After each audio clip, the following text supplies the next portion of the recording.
வேளையிலும் அவருடைய சமூகத்தை வருகை தந்திருக்கிறதான் உங்களுக்கு இயேசு கிறிஸ்துவின் இனி நாமத்தினாலே எங்கள் வாழ்த்துதலை தெரிவித்துக் கொள்கிறோம். हमारे निमंत्रण को ग्रहण करते हुए इस जगह में उपस्थित हुए आप हर एक को प्रभु यीशु मसीह के मीठे नाम से हम सबको स्वागत करते हैं. இந்த நாட்களில் இந்த தேசத்தை தேவ நேசித்து அருமையான ஒரு கன்வென்ஷன் கூட்டங்களை தந்தபடினால் நாம் பாக்கியவான்கள் என்பதை அறிந்து கொள்ள வேண்டும். इन दिनों में इस शहर को प्रभु प्रेम करते हुए ऐसे एक सभा प्रभु ने आयोजित करके दिया, इसलिए वाकई हम सब लोग बहुत ही धन्य हैं. காலம் பொல்லாததாகையால் இந்த நாட்களை நாம் பிரயோஜனமாக்கி கொண்டால் நமக்கு நன்மையும் பாக்கியம் உண்டாகும். समय बहुत ही बुरा है, इसीलिए ऐसे समय को हम उपयोग करने पर वो हमारे लिए आशीष और धन्य होकर रहेगा. இந்த மாலை வேளையிலும் கர்த்தர் தமது வசனங்களால் நம்மோடு பேசும்படியாக நம்ம எல்லாரும் ஸ்தோத்திரம் பண்ணுவோம். इस शाम के समय में भी प्रभु अपने वचन के द्वारा हमसे बात करने के लिए हम सब लोग मिलकर धन्यवाद करेंगे.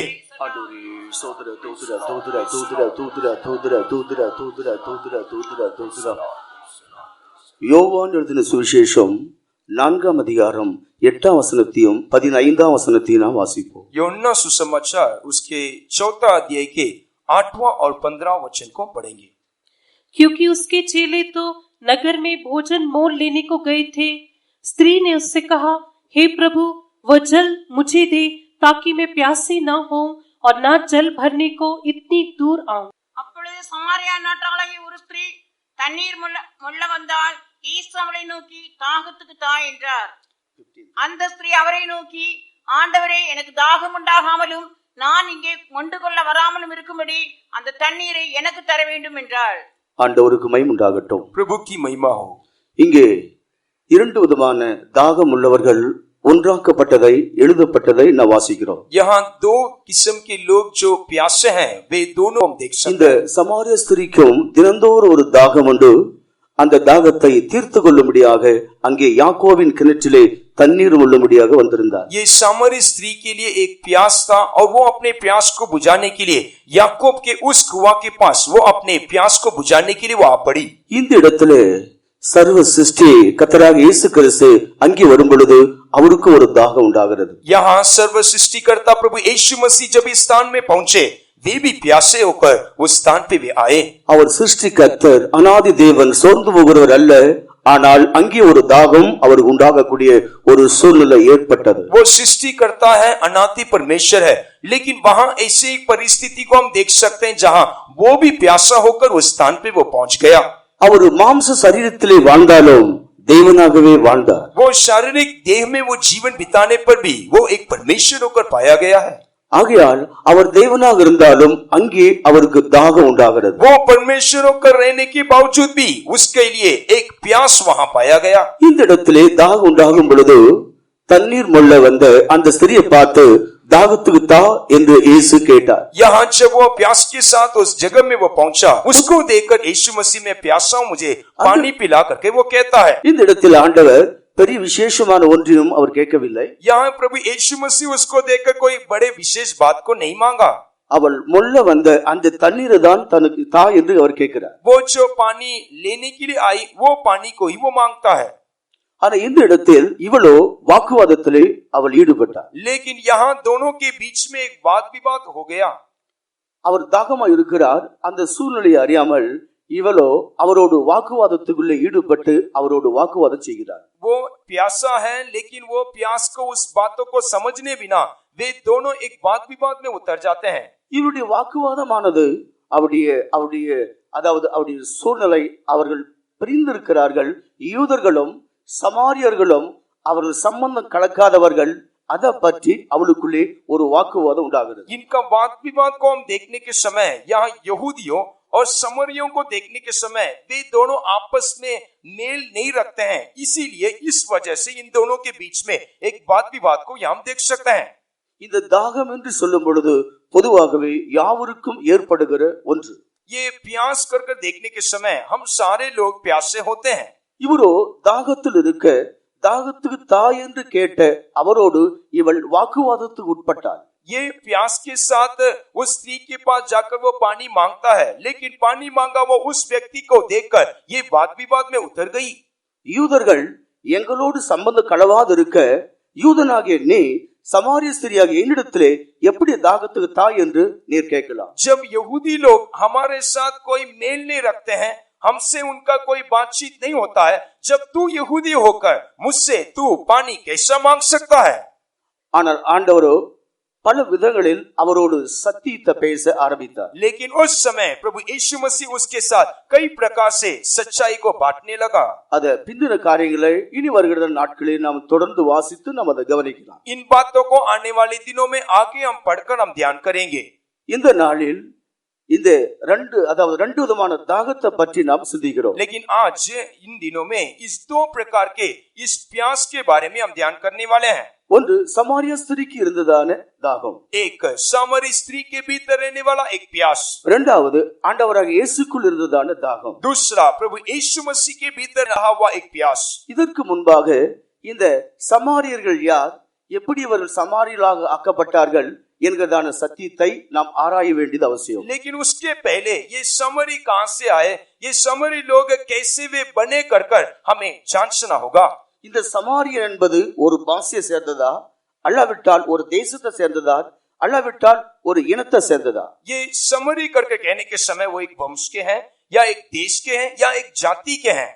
இந்த சமாரியர் என்பது ஒரு ஜாதியும் இல்லை, இது ஒரு பாஷையை சேர்ந்த இனமும் இல்லை. ये समरी कहने के समय ये कोई जाति नहीं या एक कोई प्रत्येक लोग नहीं है. ஏற்கனவே ஆண்டவர் இந்த கானான் தேசத்தில் 7 ஜாதிகளையும் 31 ராஜாக்களையும் அகற்றியிருக்கிறார். पहले से ही प्रभु ने कनान में रहने वाले 7 जातियों को और 31 राजाओं को प्रभु ने हटा दिया. கானான் தேசமானது 7 ஜாதிகளை கொண்ட 31 ராஜாக்களால் ஆளுகை செய்யப்பட்ட ஒரு தேசம். कनान देश को हम देखने के समय वो पहले से ही 7 जाति और 31 राजा के द्वारा वो राज्य किया हुआ एक देश पाया गया है. தமது தாசர்களை தேவன் நேசித்து 31 ராஜாக்கள் ஆளுகை செய்ய வேண்டிய அந்த ராஜரீகத்தை ஒரு ராஜாக்களின் கையிலே கொடுக்கிறார். प्रभु अपने लोगों को प्रेम करते हुए 31 राजा राज्य करने वाले उस देश को प्रभु एक राजा के हाथ में वो सौंपता है. மற்ற ஜாதிகளுக்கும் ஒரு இஸ்ரவேலுக்குள்ளும் இருக்கிற ஒரு கிருபை அல்லாவிட்டால் பலன் இதிலே விளங்கும். उस दूसरे लोगों को इस्राएल के भीतर रहने वाला वो अनुग्रह और वो सामर्थ वे भी वो समझेंगे. 31 ராஜாக்கள் செய்ய வேண்டிய வேலையை ஒரு ராஜா செய்யக்கூடிய இடத்துக்கு தேவன் இவர்களை கொண்டு வருகிறார். 31 राजा एक राज्य में जो काम कर रहे हैं वो काम एक राजा के द्वारा करने के लिए वो स्थान में या वो अवस्था में प्रभु उनको लेकर அந்த आता है. காலத்தில் தானே இந்த ஜாதிகள் எல்லாம் இந்த தேசத்திலிருந்து அகற்றப்பட்டார்கள். इसीलिए ये सारे जाति इस देश से वो निकाले गए हैं. முழு இஸ்ரவேலர்களும் எபிரேயர் பாஷை உள்ளதான ஜாதிகள், அதாவது இஸ்ரவேலர்கள் பரிசுத்த ஜாதியை அங்கே சேர்ந்திருக்கிறார்கள். पूरे इस्राएल लोग एक पवित्र जाति इब्री भाषा बोलने वाले वो जाति वहां आ गए हैं. எபிரேயர் அவர்கள் எபிரேய பாஷை பேசக்கூடியவர்கள். वो इब्री लोग हैं और वो इब्री भाषा बोलने वाले लोग थे. அந்த எபிரேய பாஷை பேசக்கூடியவர்கள் தான் ஆபிரகாமுடைய சந்ததியார். ये इब्री भाषा बोलने वाले वो इब्राहिम के वंश के थे. முழு தேசத்திலும் ஒரே பாஷை அப்பொழுது பேசப்படுகிறது. पूरे देश में केवल एक ही भाषा बोला जाता था. இந்த சூழ்நிலையில் இவள் இங்க கானானிய ஸ்திரீ என்று இவள் எப்படி இங்கே கொண்டு வரப்படுகிறாள்? लेकिन इस परिस्थिति में कनानी स्त्री जो है इस जगह में वो कैसे वहां पहुंची? உண்மையாகவே இவர்கள் அந்நிய ஜாதிகள் தான். वास्तविक ये एक अन्य जाति है. 5 அந்நிய ஜாதிகள் சேர்ந்ததுதான் கானானிய ஜனங்கள். 5 अन्य जातियों का मेल जो है वो ही कनान के लोगों को दिखाता है. ஆண்டவருக்கு மகிமை உண்டாகட்டும். प्रभु की महिमा हो. முதலாவதாக இந்த கானானிய ஸ்திரீ எப்படிப்பட்டவள் என்பதை நாம் அறிவதற்கு முன்பாக தெளிவாக கவனிக்கும் பொழுது, जब इस बात को हम स्पष्ट रीति से देखने के समय हमें यह जानना है कि ये स्त्री किस प्रकार की है. இந்த சமாரியா எப்படி பெயர் உண்டாக்கப்பட்டது? ये समरी करके कहने वाला नाम वो कैसे आया है? இவள் எப்படி சமாரிய ஸ்திரீ ஆனால் இந்த சமாரியா எப்படி தேசத்தில் கொண்டு வரப்பட்டது? ये कैसे समरी स्त्री हो गई और ये समरी जो है वो कैसे इस देश के भीतर आ गया? இஸ்ரவேலர்கள் அந்த தேசத்தில் ஏற்பட்ட பொழுது, जब इस्राएल लोग इस देश में आ पहुंचे, சமாரியா என்கிற ஒரு வார்த்தை அங்கே தேசத்தில் கிடையாது. उस समय समर नाम जो है उस देश में नहीं पाया गया. இந்த சமாரியா எவ்விதமாக இஸ்ரவேலுக்குள் கொண்டு வரப்பட்டது? ये समरोन कैसे इस्राएल के भीतर वो प्रवेश किया?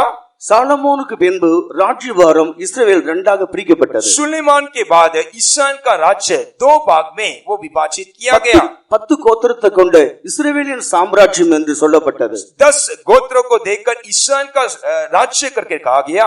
யூதா பெஞ்சமின் யூத சாம்ராஜ்யம் என்று சொல்லப்படுகிறது. यूदा और बेंजामिन के गोत्र दोनों को मिलाकर वो यूदा के साम्राज्य करके कहा गया. 2 கோத்திரத்தை கொண்டு யூத சாம்ராஜ்யம் ஸ்தாபிக்கப்பட்டது. 2 गोत्र मिलाकर वो यहूदा का राज्य होकर वो स्थापित किया गया. இவைகள் கொண்டு வருவதற்கு தேவனுக்கு ஒரு நோக்கம் இருந்தது. அந்த நோக்கத்தின்படி அவர் செய்து கொண்டு வருகிறார். इनको लेकर आने के लिए परमेश्वर का एक योजना था और उस योजना के अनुसार प्रभु ने अपने कामों को किया. இந்த 2 ராஜரீகத்துக்கும் ராஜதானி பட்டணங்கள் இருந்தது. इस 2 राज्य के लिए एक राजधानी शहर भी रहा.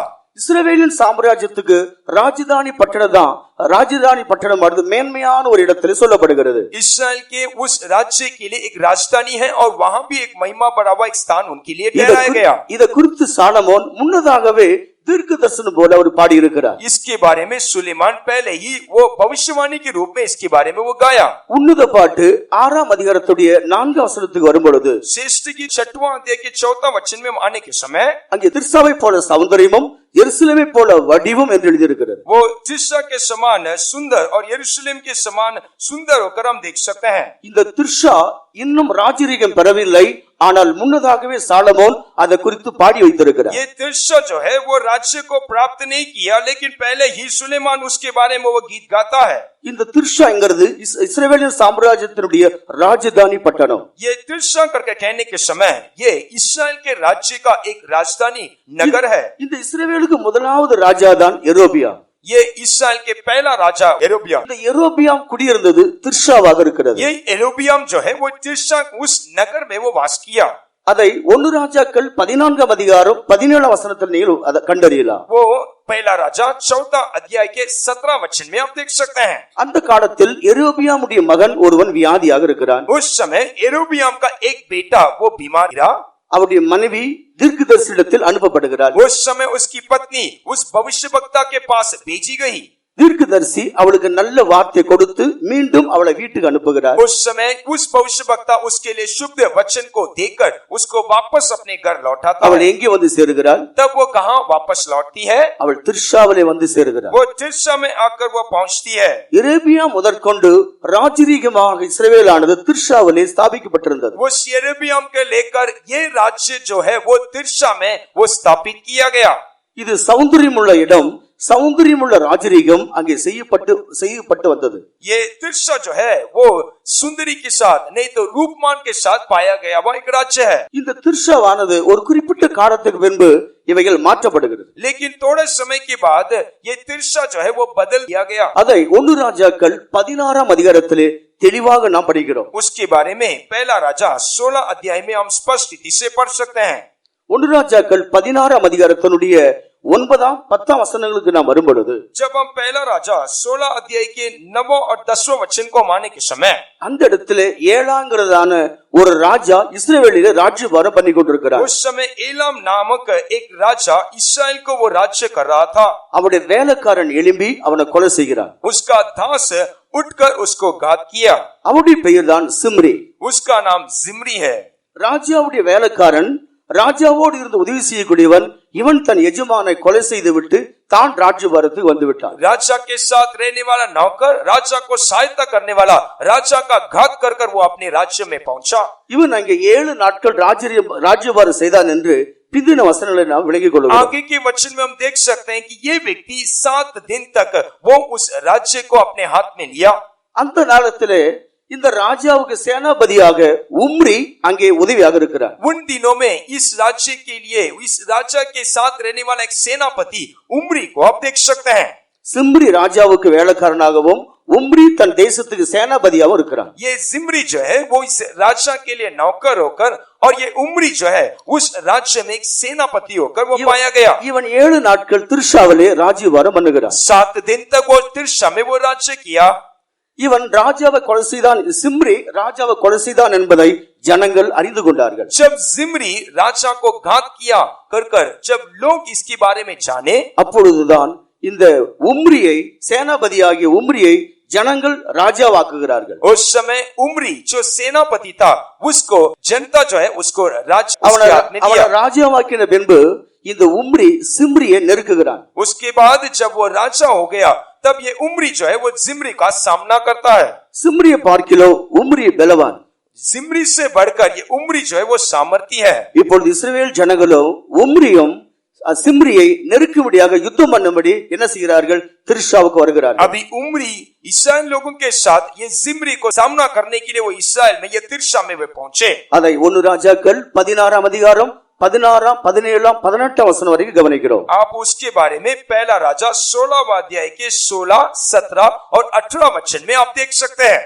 இந்த உம்ரி தன்னை நெருக்குவதை சிம்ரி அறிந்து அவன் திர்ஷாவில் இருக்கிற ராஜ அரண்மனைக்கு தீ வைத்து தற்கொலை செய்து கொண்டான். जब जिम्री ने ये देखा कि उमरी जो है उसको सामना कर रहा है तब उसने अपने राज्य के उस राजभवन में आग लगा दिया। அதனோடு திர்ஷாவில் இருந்த ராஜரீகமான மாளிகை அழிக்கப்பட்டது. उसी के साथ तिर्सा में जो राजभवन था वो पूरी तरह से जलकर राख हो गया। திர்ஷாவில் இருந்த ராஜ்யபாரம் அதோடு கூட ஒரு முடிவுக்கு வந்து அந்த ராஜரீகமான அந்த இடமானது சுட்டரிக்கப்பட்டு அந்த சிம்ரியும் மரித்து போகிறார். जिम्री के साथ वहां रहा हुआ तिर्सा में रहने वाला राजभवन और राज्य की अनेक बातें पूरी तरह से जलाकर राख किया गया। இப்பொழுது இஸ்ரவேலர்கள் இரண்டாக பிரிகிறார்கள். अभी इस्राएल लोगों के बीच में दो भाग का बंटवारा को देख सकते हैं। ஒரு கூட்டம் சிம்ரிக்கு உதவியாக இருக்கிறார்கள், இன்னொரு கூட்டம் உம்ரிக்கு உதவியாக இருக்கிறார்கள். एक झुंड इस्राएल लोगों के बीच में जिम्री के सहायता के लिए थे और एक झुंड उमरी के सहायता के लिए थे। இது சிம்ரி மரித்து போனாலும் अभी ये जिम्री मरने से भी இஸ்ரவேல் ஜனங்கள் இரண்டாக பிரிந்து इस्राएल लोग दो झुंड में बंटवारा होकर ஒரு கூட்ட ஜனங்கள் உம்ரியை அங்க ராஜாவாக ஏற்படுத்துகிறார்கள். एक झुंड लोग उमरी को राज्य के उस सिंहासन को दे दिए। 16ஆம் அதிகாரம் 21 வசனத்திலே 20-21 வசனத்திலே இஸ்ரவேலுக்குள்ளே ரெண்டு ராஜ்யம் உண்டாகிறது. पहला राजा 16वां अध्याय के 20 और 21 में देखने के समय इस्राएल राज्य के भीतर एक दो बंटवारा को हम देख सकते हैं। वो वचन को पढ़िएगा। அப்பொழுது இஸ்ரவேல் ஜனங்கள் இரண்டு வகுப்பாய் பிரிந்து பாதி ஜனங்கள் கேனாத்தின் குமாரனாகிய திப்னியை ராஜாவாக்க அவனை பின்பற்றினார்கள், பாதி ஜனங்கள் உம்ரியை பின்பற்றினார்கள். திப்னிங்கிறதான ஒரு மனுஷனை சிம்ரி மரித்து போன இஸ்ரவேலர்கள் ஏற்படுத்துகிறார். ये तिप्नी नामक एक व्यक्ति जब जिम्री मर गया तब इस्राएल लोगों ने उसको राजा बनाया। கொஞ்ச காலத்தில் இவன் மரித்து விடுகிறார். लेकिन ये तिप्नी जो है थोड़े समय में इसका मृत्यु हो जाता है। ஆனால் உம்ரி அதுக்கு பின்பு ராஜ்யரீகம் செய்து கொண்டே இருக்கிறார். लेकिन उमरी को देखने के समय उसके आगे भी ये राज्य कर रहा था। இந்த உம்ரி திரும்பமாக திர்ஷாவிலே போய் ராஜ்யரீகத்தை தொடங்காமல் ये उमरी जो है वापस तिर्सा में जाकर उस राज्य को लेने के बजाय அவன் ராஜதானி பட்டணத்தை மாற்றி அமைக்கிறான். அதுதான் சமாரியா. वो राजधानी को वो बदलता है, वही नाम जो है वो समरोन कर हम देख सकते हैं। அதே 16ஆம் அதிகாரத்துடைய 24ஆம் வசனத்துக்கு வரும்பொழுது वही 16 अध्याय के 24वें वचन को हम पढ़ने के समय மலைகளின் ராஜாவாகிய சேமேரிடத்திலே 2 தாலந்து வெள்ளி கொடுத்து அவன் சமாரியா மலையை வாங்குகிறான். ये शेमेर उसको 2 किक्का चांदी मोल लेकर उसने समरोन पहाड़ को उसने ले लिया। அதன் பின்பு அதிலே ஒரு பட்டணத்தை உண்டு பண்ணுகிறான். वहां उसने एक नगर को बसाया। மலைகளின் ராஜாவாகிய சேமேருடைய வார்த்தையின்படி அதற்கு சமாரியா என்று பெயரிடுகிறார். सिमरेन पहाड़ का राजा था, उसके नाम से ही उसको सिमरोन कर वो नाम देता है। அதன் பின்பு இஸ்ரவேலின் சாம்ராஜ்யம் இங்கே இருந்துதான் ஆளுகை செய்யப்பட்டது. उसके बाद इस्राएल का राज्य इस जगत से ही वो राज्य किया गया। நான் சொல்வது ஒரு கதை போல் இருந்தாலும் இங்கேதான் அதனுடைய சத்தியம் இருக்கிறது. मैं आपको யோவான் 4ஆம் அதிகாரத்தோட சத்தியம் இங்கிருந்தான் ஆரம்பமாகிறது. मैं आपको बोलने वाली ये बातें कहानी के तौर से रहने के समय में भी यूहन्ना सुसमाचार 4 अध्याय के जो भाग जो है वो यहाँ से ही शुरू होता है। இப்பொழுது இது 2 தாளந்தினால் கொல்லப்பட்ட வெள்ளியினால் கொல்லப்பட்ட ஒரு இடம். यहाँ 2 किक्का चांदी से मोल लिया हुआ एक जगह को देख सकते இந்த हैं। மலைகள் மேல் பட்டணத்தை உண்டு பண்ணி அங்கே ராஜ்யரீகம் அவர் பண்ணுகிறார். पहाड़ के ऊपर उसने एक नगर को बसाया, वहाँ वो राज्य किया। ஆனால் என்ன நடந்தது? लेकिन क्या हुआ? கொஞ்ச காலத்துக்கு பின்பு இந்த சமாரியா அசிரியரால் பிடிக்கப்படுகிறது. थोड़े समय में ही ये समरोन जो है वो असुर राजा के द्वारा वो पकड़ा दिया गया।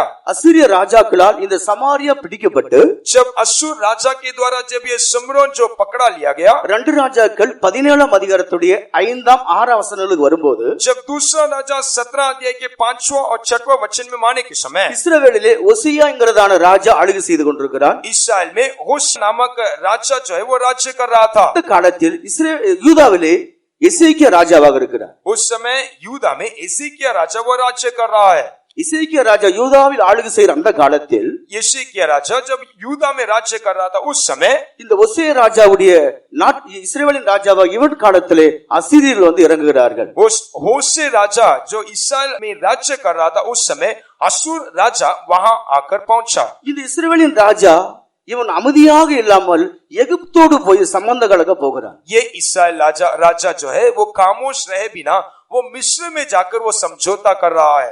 அந்த சந்தர்ப்பத்தில் தான் அசீரியா ராஜா கோபம் கொண்டு இவனை பிடித்து சிறையில் அடைக்கிறார். उस समय असुर राजा जो है वो क्रोधित होकर इसको वो बंदी बना देता है. இவனை பிடித்து அசீரியாவுக்கு கொண்டு போகிறார். उसको पकड़कर वो असुर में वो ले जाता है. அசீரியாவிலே கொண்டு போய் என்ன செய்கிறான்? இவர்களை 3 தேசத்திலே குடியேற்றுகிறார். असुर राजा उसको वहां ले जाकर वहां उसको बसाया. அதை 2 ராஜாக்கள் 17ஆம் அதிகாரத்துடைய 6ஆம் வசனத்தில் வாசிக்கிறோம். वहां दूसरा राजा 17 अध्याय के 6वां वचन में उसके बारे में देख सकते हैं. 24ஆம் வசனத்துக்கு போகும்போது जब हम 24वें वचन में जाते हैं அவன் என்ன செய்கிறான்? तब उसने क्या किया? இப்போது இஸ்ரவேலர்களை எல்லாம் இங்கே இருந்து பிடித்துக் கொள்கிறான். अभी इस्राएल लोगों को यहाँ से वो पकड़वाया. சமாரியாவில் இருந்து முற்றிலுமாக அவளை பிடித்து சிறையாக்கி கொண்டு போகிறார். सारे लोगों को वो बंदी बना ले गया. இப்பொழுது இந்த சமாரியா காலியாய் மாறுகிறது. अभी ये शमरोन पूरी रीति से खाली हो गया. இஸ்ரவேலர்கள் இல்லாமல் அங்கே முற்றிலுமாய் காலியாய் விடுகிறது. इस्राएल लोग एक भी नहीं, शमरोन पूरी रीति से खाली हो गया. இப்பொழுது இந்த சமாரியாவை நிரப்பும்படி அசீரிய ராஜா அவன் என்ன செய்கிறான்? 5 ஜாதிகளை கொண்டு வந்து அங்கே குடியேற்றுகிறான். अभी ये असुर का राजा ये शमरोन नगर को भरने के लिए वो 5 प्रकार के जातियों को इस नगर के भीतर वो लेकर आता है. அதை தான் 17ஆம் அதிகாரத்துடைய 24ஆம் வசனம் தெளிவாக வாசிக்கிறோம். उसके बारे में ही आप दूसरा राजा 17 अध्याय के 24वें वचन में आप स्पष्ट रीति से पढ़ सकते हैं. அதில் ஒன்று பாபிலோனை சேர்ந்தவர்கள். उसमें एक बाबुलोन, அதை சுற்றிலும் உள்ள 5 தேசங்களை கொண்டு வந்து அங்கே குடியேற்றின பின்பு उसके चारों तरफ रहने वाली इस 5 जातियों को जब उसने ले आकर वहां उनको बचाया, இவர்கள் என்றென்றைக்கும் அங்கே இருந்து ஆளுகை செய்து வருகிறார்கள். वे हरदम उसी जगह में रहकर भी राज्य कर रहे थे. இந்த பாபிலோனியை சேர்ந்த பாபிலோனையும் அது சுற்றிலும் உள்ளதான தேசத்தை சேர்ந்த 5 ஜாதிகள் தான் பிற்காலத்தில் சமாரியர்கள் என்று கொண்டு ये வரப்படுகிறார்கள். बाबिलोन और उसके साथ रहने वाली ये 5 जाति सब लोग मिलकर उस जगह में वास किया जाकर आगे ये शमरोन के नगर वासी होकर कहलाए गए. இவர்கள் இஸ்ரவேலிலே குடியேற்றப்பட்டாலும் இவர்கள் கிரிகளை மாற்றிக்கொள்ள முடியவில்லை. वे इस्राएल के भीतर में वास करने के बावजूद भी इनके भीतर का क्रिया जो है वो कदापि नहीं बदला. இவர்கள் தங்கள் கிரிகளை கையின் கிரிகளையே சேவிக்க वे ஆரம்பித்தார்கள். अपने हाथों के कामों को ही वो दंडवत करने लगे. 2 ராஜாக்கள் 17ஆம் அதிகாரத்துடைய 25ஆம் வசனத்திலே தேவன் அங்கே சிங்கங்களை அவளுக்குள்ளே அனுப்புகிறார். दूसरा राजा 17 अध्याय के 25वें वचन में जब वे अपने हाथों के कामों में निर्भर रहे तब यहोवा उनके बीच में एक सिंह को भेजता है. இங்கே சமாரியாவில் இருக்கிற இந்த 5 ஜாதிகளில் சிலரை சிங்கம் பட்சிக்க ஆரம்பிக்கிறது. समरोन के नगर के भीतर रहने वाली ये 5 जातियों को सिंह जो है वो मार डालने लगा. அந்த செய்தி அசீரிய ராஜாவுக்கு தெரிவிக்கப்படுகிறது. जब ये समाचार असुर के राजा के पास पहुंचा, இந்த அசீரிய ராஜா என்ன செய்கிறார்? तब ये असुर के राजा उसने क्या किया? ஆசாரியர்களை அங்கே ஏற்படுத்துகிறார். याजकों को उसने वहां ठहराया. அந்த ஜனங்களுக்கு தேவனை குறித்து போதிக்கும்படி அவர்களை ஏற்படுத்துகிறார். उन लोगों को परमेश्वर के रीतियों को सिखाने के लिए उसने रखा. அந்த ஆசாரியர்கள் இந்த அந்நிய ஜனங்களுக்கு தேவ வைத்தை போதித்து ஜனங்களை காப்பாற்றுகிறார்கள். वो याजक लोग जो है ये अन्य जातियों को परमेश्वर के डर के बारे में उनको सिखाया और उनको बचाया. இப்படி இருக்க இஸ்ரவேலின் சாம்ராஜ்யம் அதோடு கூட ஒரு முடிவுக்கு வந்து விட்டது. इसी के साथ इस्राएल का साम्राज्य राज्य पूरी रीति से वो समाप्त हो गया. இஸ்ரவேலர்கள் மறுபடியும் சிரியா தேசத்திலிருந்து புறப்பட்டு வந்தாலும் इस्राएल लोग वापस उस असुर के देश से वापस लौटने से भी இந்த சமாரியாவை அவர்களால் கைப்பற்ற முடியவில்லை. वापस ये शमरोन को अपने हाथ में नहीं ले सके. இந்த அந்நியர்கள் இந்த தேசத்தில் அவர் நிரந்தரமாகவே குடியிருந்து ये வருகிறார்கள். अन्य जाति लोग इस देश को आगे वो अपने हाथ में कर लिए. அந்த அந்நிய ஜாதிகள் 5 ஜாதிகள் ஆகிய அந்நிய ஜாதிகள் ஒருத்திதான் சமாரிய ये ஸ்திரியானார். 5 जातियों में एक ही वो शमरोन की वो स्त्री होकर वो पाई जाती है. இதுதான் சமாரியாவுடைய ஏற்பாடு. यही शमरोन किस रीति से ठहराया गया कर हम देख सकते हैं. ஆண்டவருக்கு மகிமை உண்டாகட்டும். प्रभु की महिमा हो. இப்பொழுது இயேசு என்ன செய்கிறார்? அந்த வழியாக அவர் கலிலேயாவுக்கு போகிறார். अभी हमारा यीशु मसीह उस मार्ग से वो गलील को वो जाता है. யூதேய தேசத்திலிருந்து கலிலேயாவுக்கு போகிற அந்த வழியிலே இந்த இந்த தேசமானது இருக்கிறது. यूदा से लेकर गलील को जाने वाले उस मार्ग में ये शमरोन नगर वो आता है. அந்த கிணறு வந்து யாக்கோபு யோசேப்புக்கு கொடுத்ததான அந்த நிலத்தில் உண்டா இருக்கிறதான கிணறு. ये कुआं जो है वो याकूब और यूसुफ के लिए दिया गया वो एक कुआं था. அந்த யாக்கோபுடைய கிணற்று அருகே தான் இயேசு அங்கே உட்காருகிறார். याकूब के कुएं के पास यीशु मसीह आकर वो बैठा. அந்த நேரத்தில் தான் அவர் தண்ணீர் எடுக்க முடியாக வருகிறார். उस समय ही जल लेने के लिए वो स्त्री उस स्थान पे आ पहुंची. ஆண்டவருக்கு மகிமையுண்டாகட்டும். प्रभु की महिमा हो. ஆனால் கர்த்தராகிய இயேசு கிறிஸ்து ஊழியத்தின் ஆரம்பத்தில் அவர் என்ன போதித்திருந்தார்? लेकिन हमारा प्रभु यीशु मसीह अपने सेवा के आरंभ में उसने क्या सिखाया? மத்தேயு சுவிசேஷம் 10ஆம் அதிகாரம் 5ஆம் வசனத்தில் வாசிக்கும் பொழுது मत्ती सुसमाचार 10वां अध्याय के 5वें वचन को हम देखने के समय இந்த சீசர்களை ஊழியம் செய்ய தேவன் அனுப்புகிறதான நேரத்தில் जब इस चेलों को यीशु मसीह सेवा के लिए जब उनको भेजा, நீங்கள் கானானியருடைய பட்டணங்களுக்குள் பிரவேசிக்க கூடாது. तब यीशु मसीह उनको देखकर ऐसे कहता है, तुम उस कनानियों को या समरियों के नगर के भीतर प्रवेश नहीं करना. காணாமல் போன ஆடுகளாகிய இஸ்ரவேலர் வீட்டாரிடத்துக்கு போங்கள். तुम इस्राएलियों के घूमे हुए भेड़ों को के पास तुम जाना. நீங்கள் புறஜாதியுடைய பட்டணத்தில் பிரவேசிக்காமலும் சமாரியாவுக்குள்ளே போகாமலும் இருங்கள். अन्य जातियों के नगर के भीतर और समरोन के भीतर तुम प्रवेश नहीं करना. அப்படி ஏற்கனவே போதித்த இந்த தேவன் ஏன் அங்கே போகிறார்? ऐसे पहले से ही आज्ञा दिया हुआ हमारा प्रभु यीशु मसीह यहाँ क्यों उस नगर के भीतर वो प्रवेश करता है? சீசரிடத்தில் அங்கே போக வேண்டாம் என்று சொன்னதான தேவன் இப்பொழுது அங்கே போகிறார். यीशु मसीह जो अपने चेलों को देखकर ऐसे आज्ञा देता है कि इस नगर में प्रवेश नहीं करना, वो यीशु मसीह अभी क्यों वहाँ அவர் प्रवेश அங்கே करता? போவதற்கு ஒரு நோக்கம் உண்டாகிறது. वहाँ यीशु मसीह उस नगर में प्रवेश करने के लिए एक योजना, एक उद्देश्य है. அந்த அந்நிய ஜனங்கள் மேல் அவருடைய இருதயம் தாகம் கொள்ளுகிறது. उस अन्य जातियों को देखकर उसके हृदय में एक प्यास है. அந்த அந்நியரும் ரட்சிக்கப்பட வேண்டும் என்கிறதான ஒரு வாஞ்சை அவருக்குள்ளே உண்டாகிறது. उस अन्य जाति लोग भी उद्धार पाना, वो यीशु मसीह का आग्रह और प्यास था. அந்த ஒரு நோக்கத்தோடு இயேசு அந்த வழியாக இப்போது போய் கொண்டிருக்கிறார். उस उद्देश्य के साथ यीशु मसीह उस मार्ग से वो गुजरने लगा. இந்த வேளையில் சீசர்கள் இயேசு தனிமையாக விட்டு அவர் நகரத்துக்குள்ளே ஆகாரம் கொள்ளும்படி போயிருக்கிறார்கள். इस समय यीशु मसीह को उसके चेले अकेला छोड़कर नगर के भीतर वो भोजन लेने के लिए गए. அவர் இளைப்படைந்தவராய் பிரயாணத்தில் இளைப்படைந்தவராய் தாகத்துக்கு தா என்று கேட்கிறார். यीशु मसीह अपने यात्रा में थक कर प्यास के लिए उस स्त्री को देखकर वो पानी पूछता है. இப்போது முதலாவது இந்த சமாரியா ஸ்திரீக்கு இருக்கிற தாகத்தை நாம் கவனிக்கிறோம். अभी प्रथम तौर से इस समरी स्त्री के भीतर रहने वाले प्यास को हम ध्यान करेंगे. அவளுக்குள் உண்டா இருக்கிற தாகம் என்ன? उसके भीतर रहा वो प्यास क्या है? இயேசு பேசும் பொழுது அவளிலே ஒரு மாறுதல் உண்டாகிறது. जब यीशु मसीह उससे वार्तालाप किया, उसके हृदय के भीतर एक परिवर्तन पाया गया है. ஸ்திரியே தாகத்துக்கு தா என்று கேட்கிறவர் என்னார் என்று நீ அறிந்திருப்பாயானால், स्त्री यदि तुझसे जो पानी मांगता, यदि वो कौन है, यदि तू जाननी होती तो, தேவனுடைய ஈவை நீ அறிந்திருந்தாயானால், यदि परमेश्वर की उस दान को यदि तू जानती, நீ அவருக்கு குடிக்க தாகத்துக்கு கொடுத்திருப்பாய். तू उसके लिए पानी पिलाती. ஆண்டவருக்கு மகிமையுண்டாகட்டும். प्रभु की महिमा.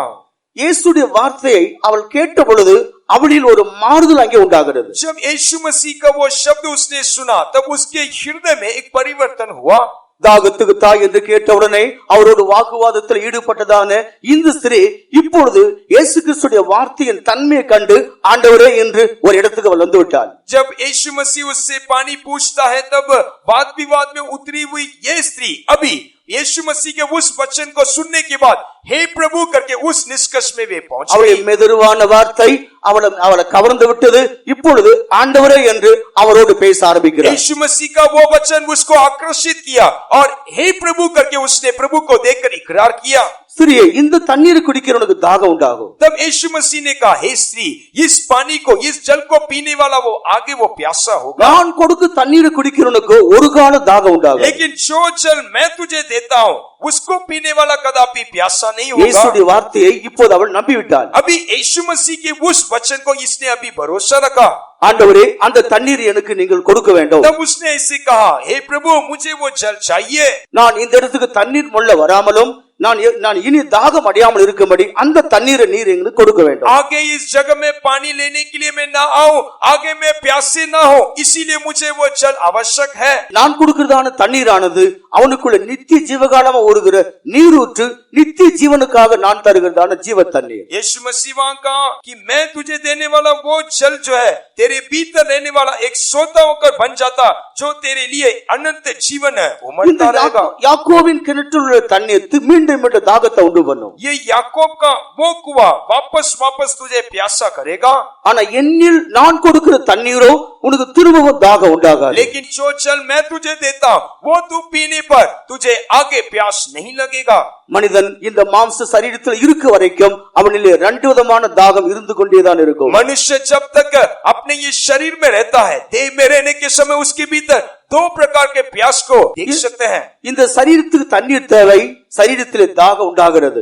जब ये शरीर में रहने के समय शारीरिक रूप से उसके लिए एक प्यास है, அதே சந்தர்ப்பத்தில் அவருடைய ஆத்மாவில் ஒரு தாகம் உண்டு, அதை நாம் அறிய வேண்டும். उसी के साथ उसकी आत्मा में भी उसके प्राण में भी एक प्यास है, उसके बारे में हमें ध्यान करना है। இந்த சரீரத்தில் இருக்கிறதான தாகத்தை தீர்த்தாலும் அவருடைய ஆத்மாவில் இருக்கிற தாகத்தை அவனால் தீர்த்து கொள்ள முடிகிறது இல்லை. चाहे वो अपने शरीर या देह रूपी प्यास को वो बुझा सकता है, लेकिन अपने आत्मिक प्यास वो बुझाने के लिए वो नामुमकिन होता है। அப்படி தாகம் தீர்க்கப்படாத பட்சத்தில் தான் மனிதர்கள் தொடர்ந்து பாவத்திலே நின்று கொண்டிருக்கிறார்கள். वो प्यास उसके भीतर नहीं बुझाने के कारण मनुष्य आगे वो पाप में ही वो अपने जीवन को लाता है। மீண்டும் மீண்டும் பாவம் செய்யும்படியாக அவன் தூண்டப்படுகிறான். அதுதான் அவனுக்குள்ளே உண்டாயிருக்கிற தாகம். आगे वो पाप के लिए वो उत्साह होता है, वही उसके भीतर रहने वाला वो प्यास है। அவனுக்குள் மீண்டும் மீண்டும் செய்கிற பாவத்தையே அவன் திருப்தியற்றவனாய் செய்து கொண்டே வருகிறான்.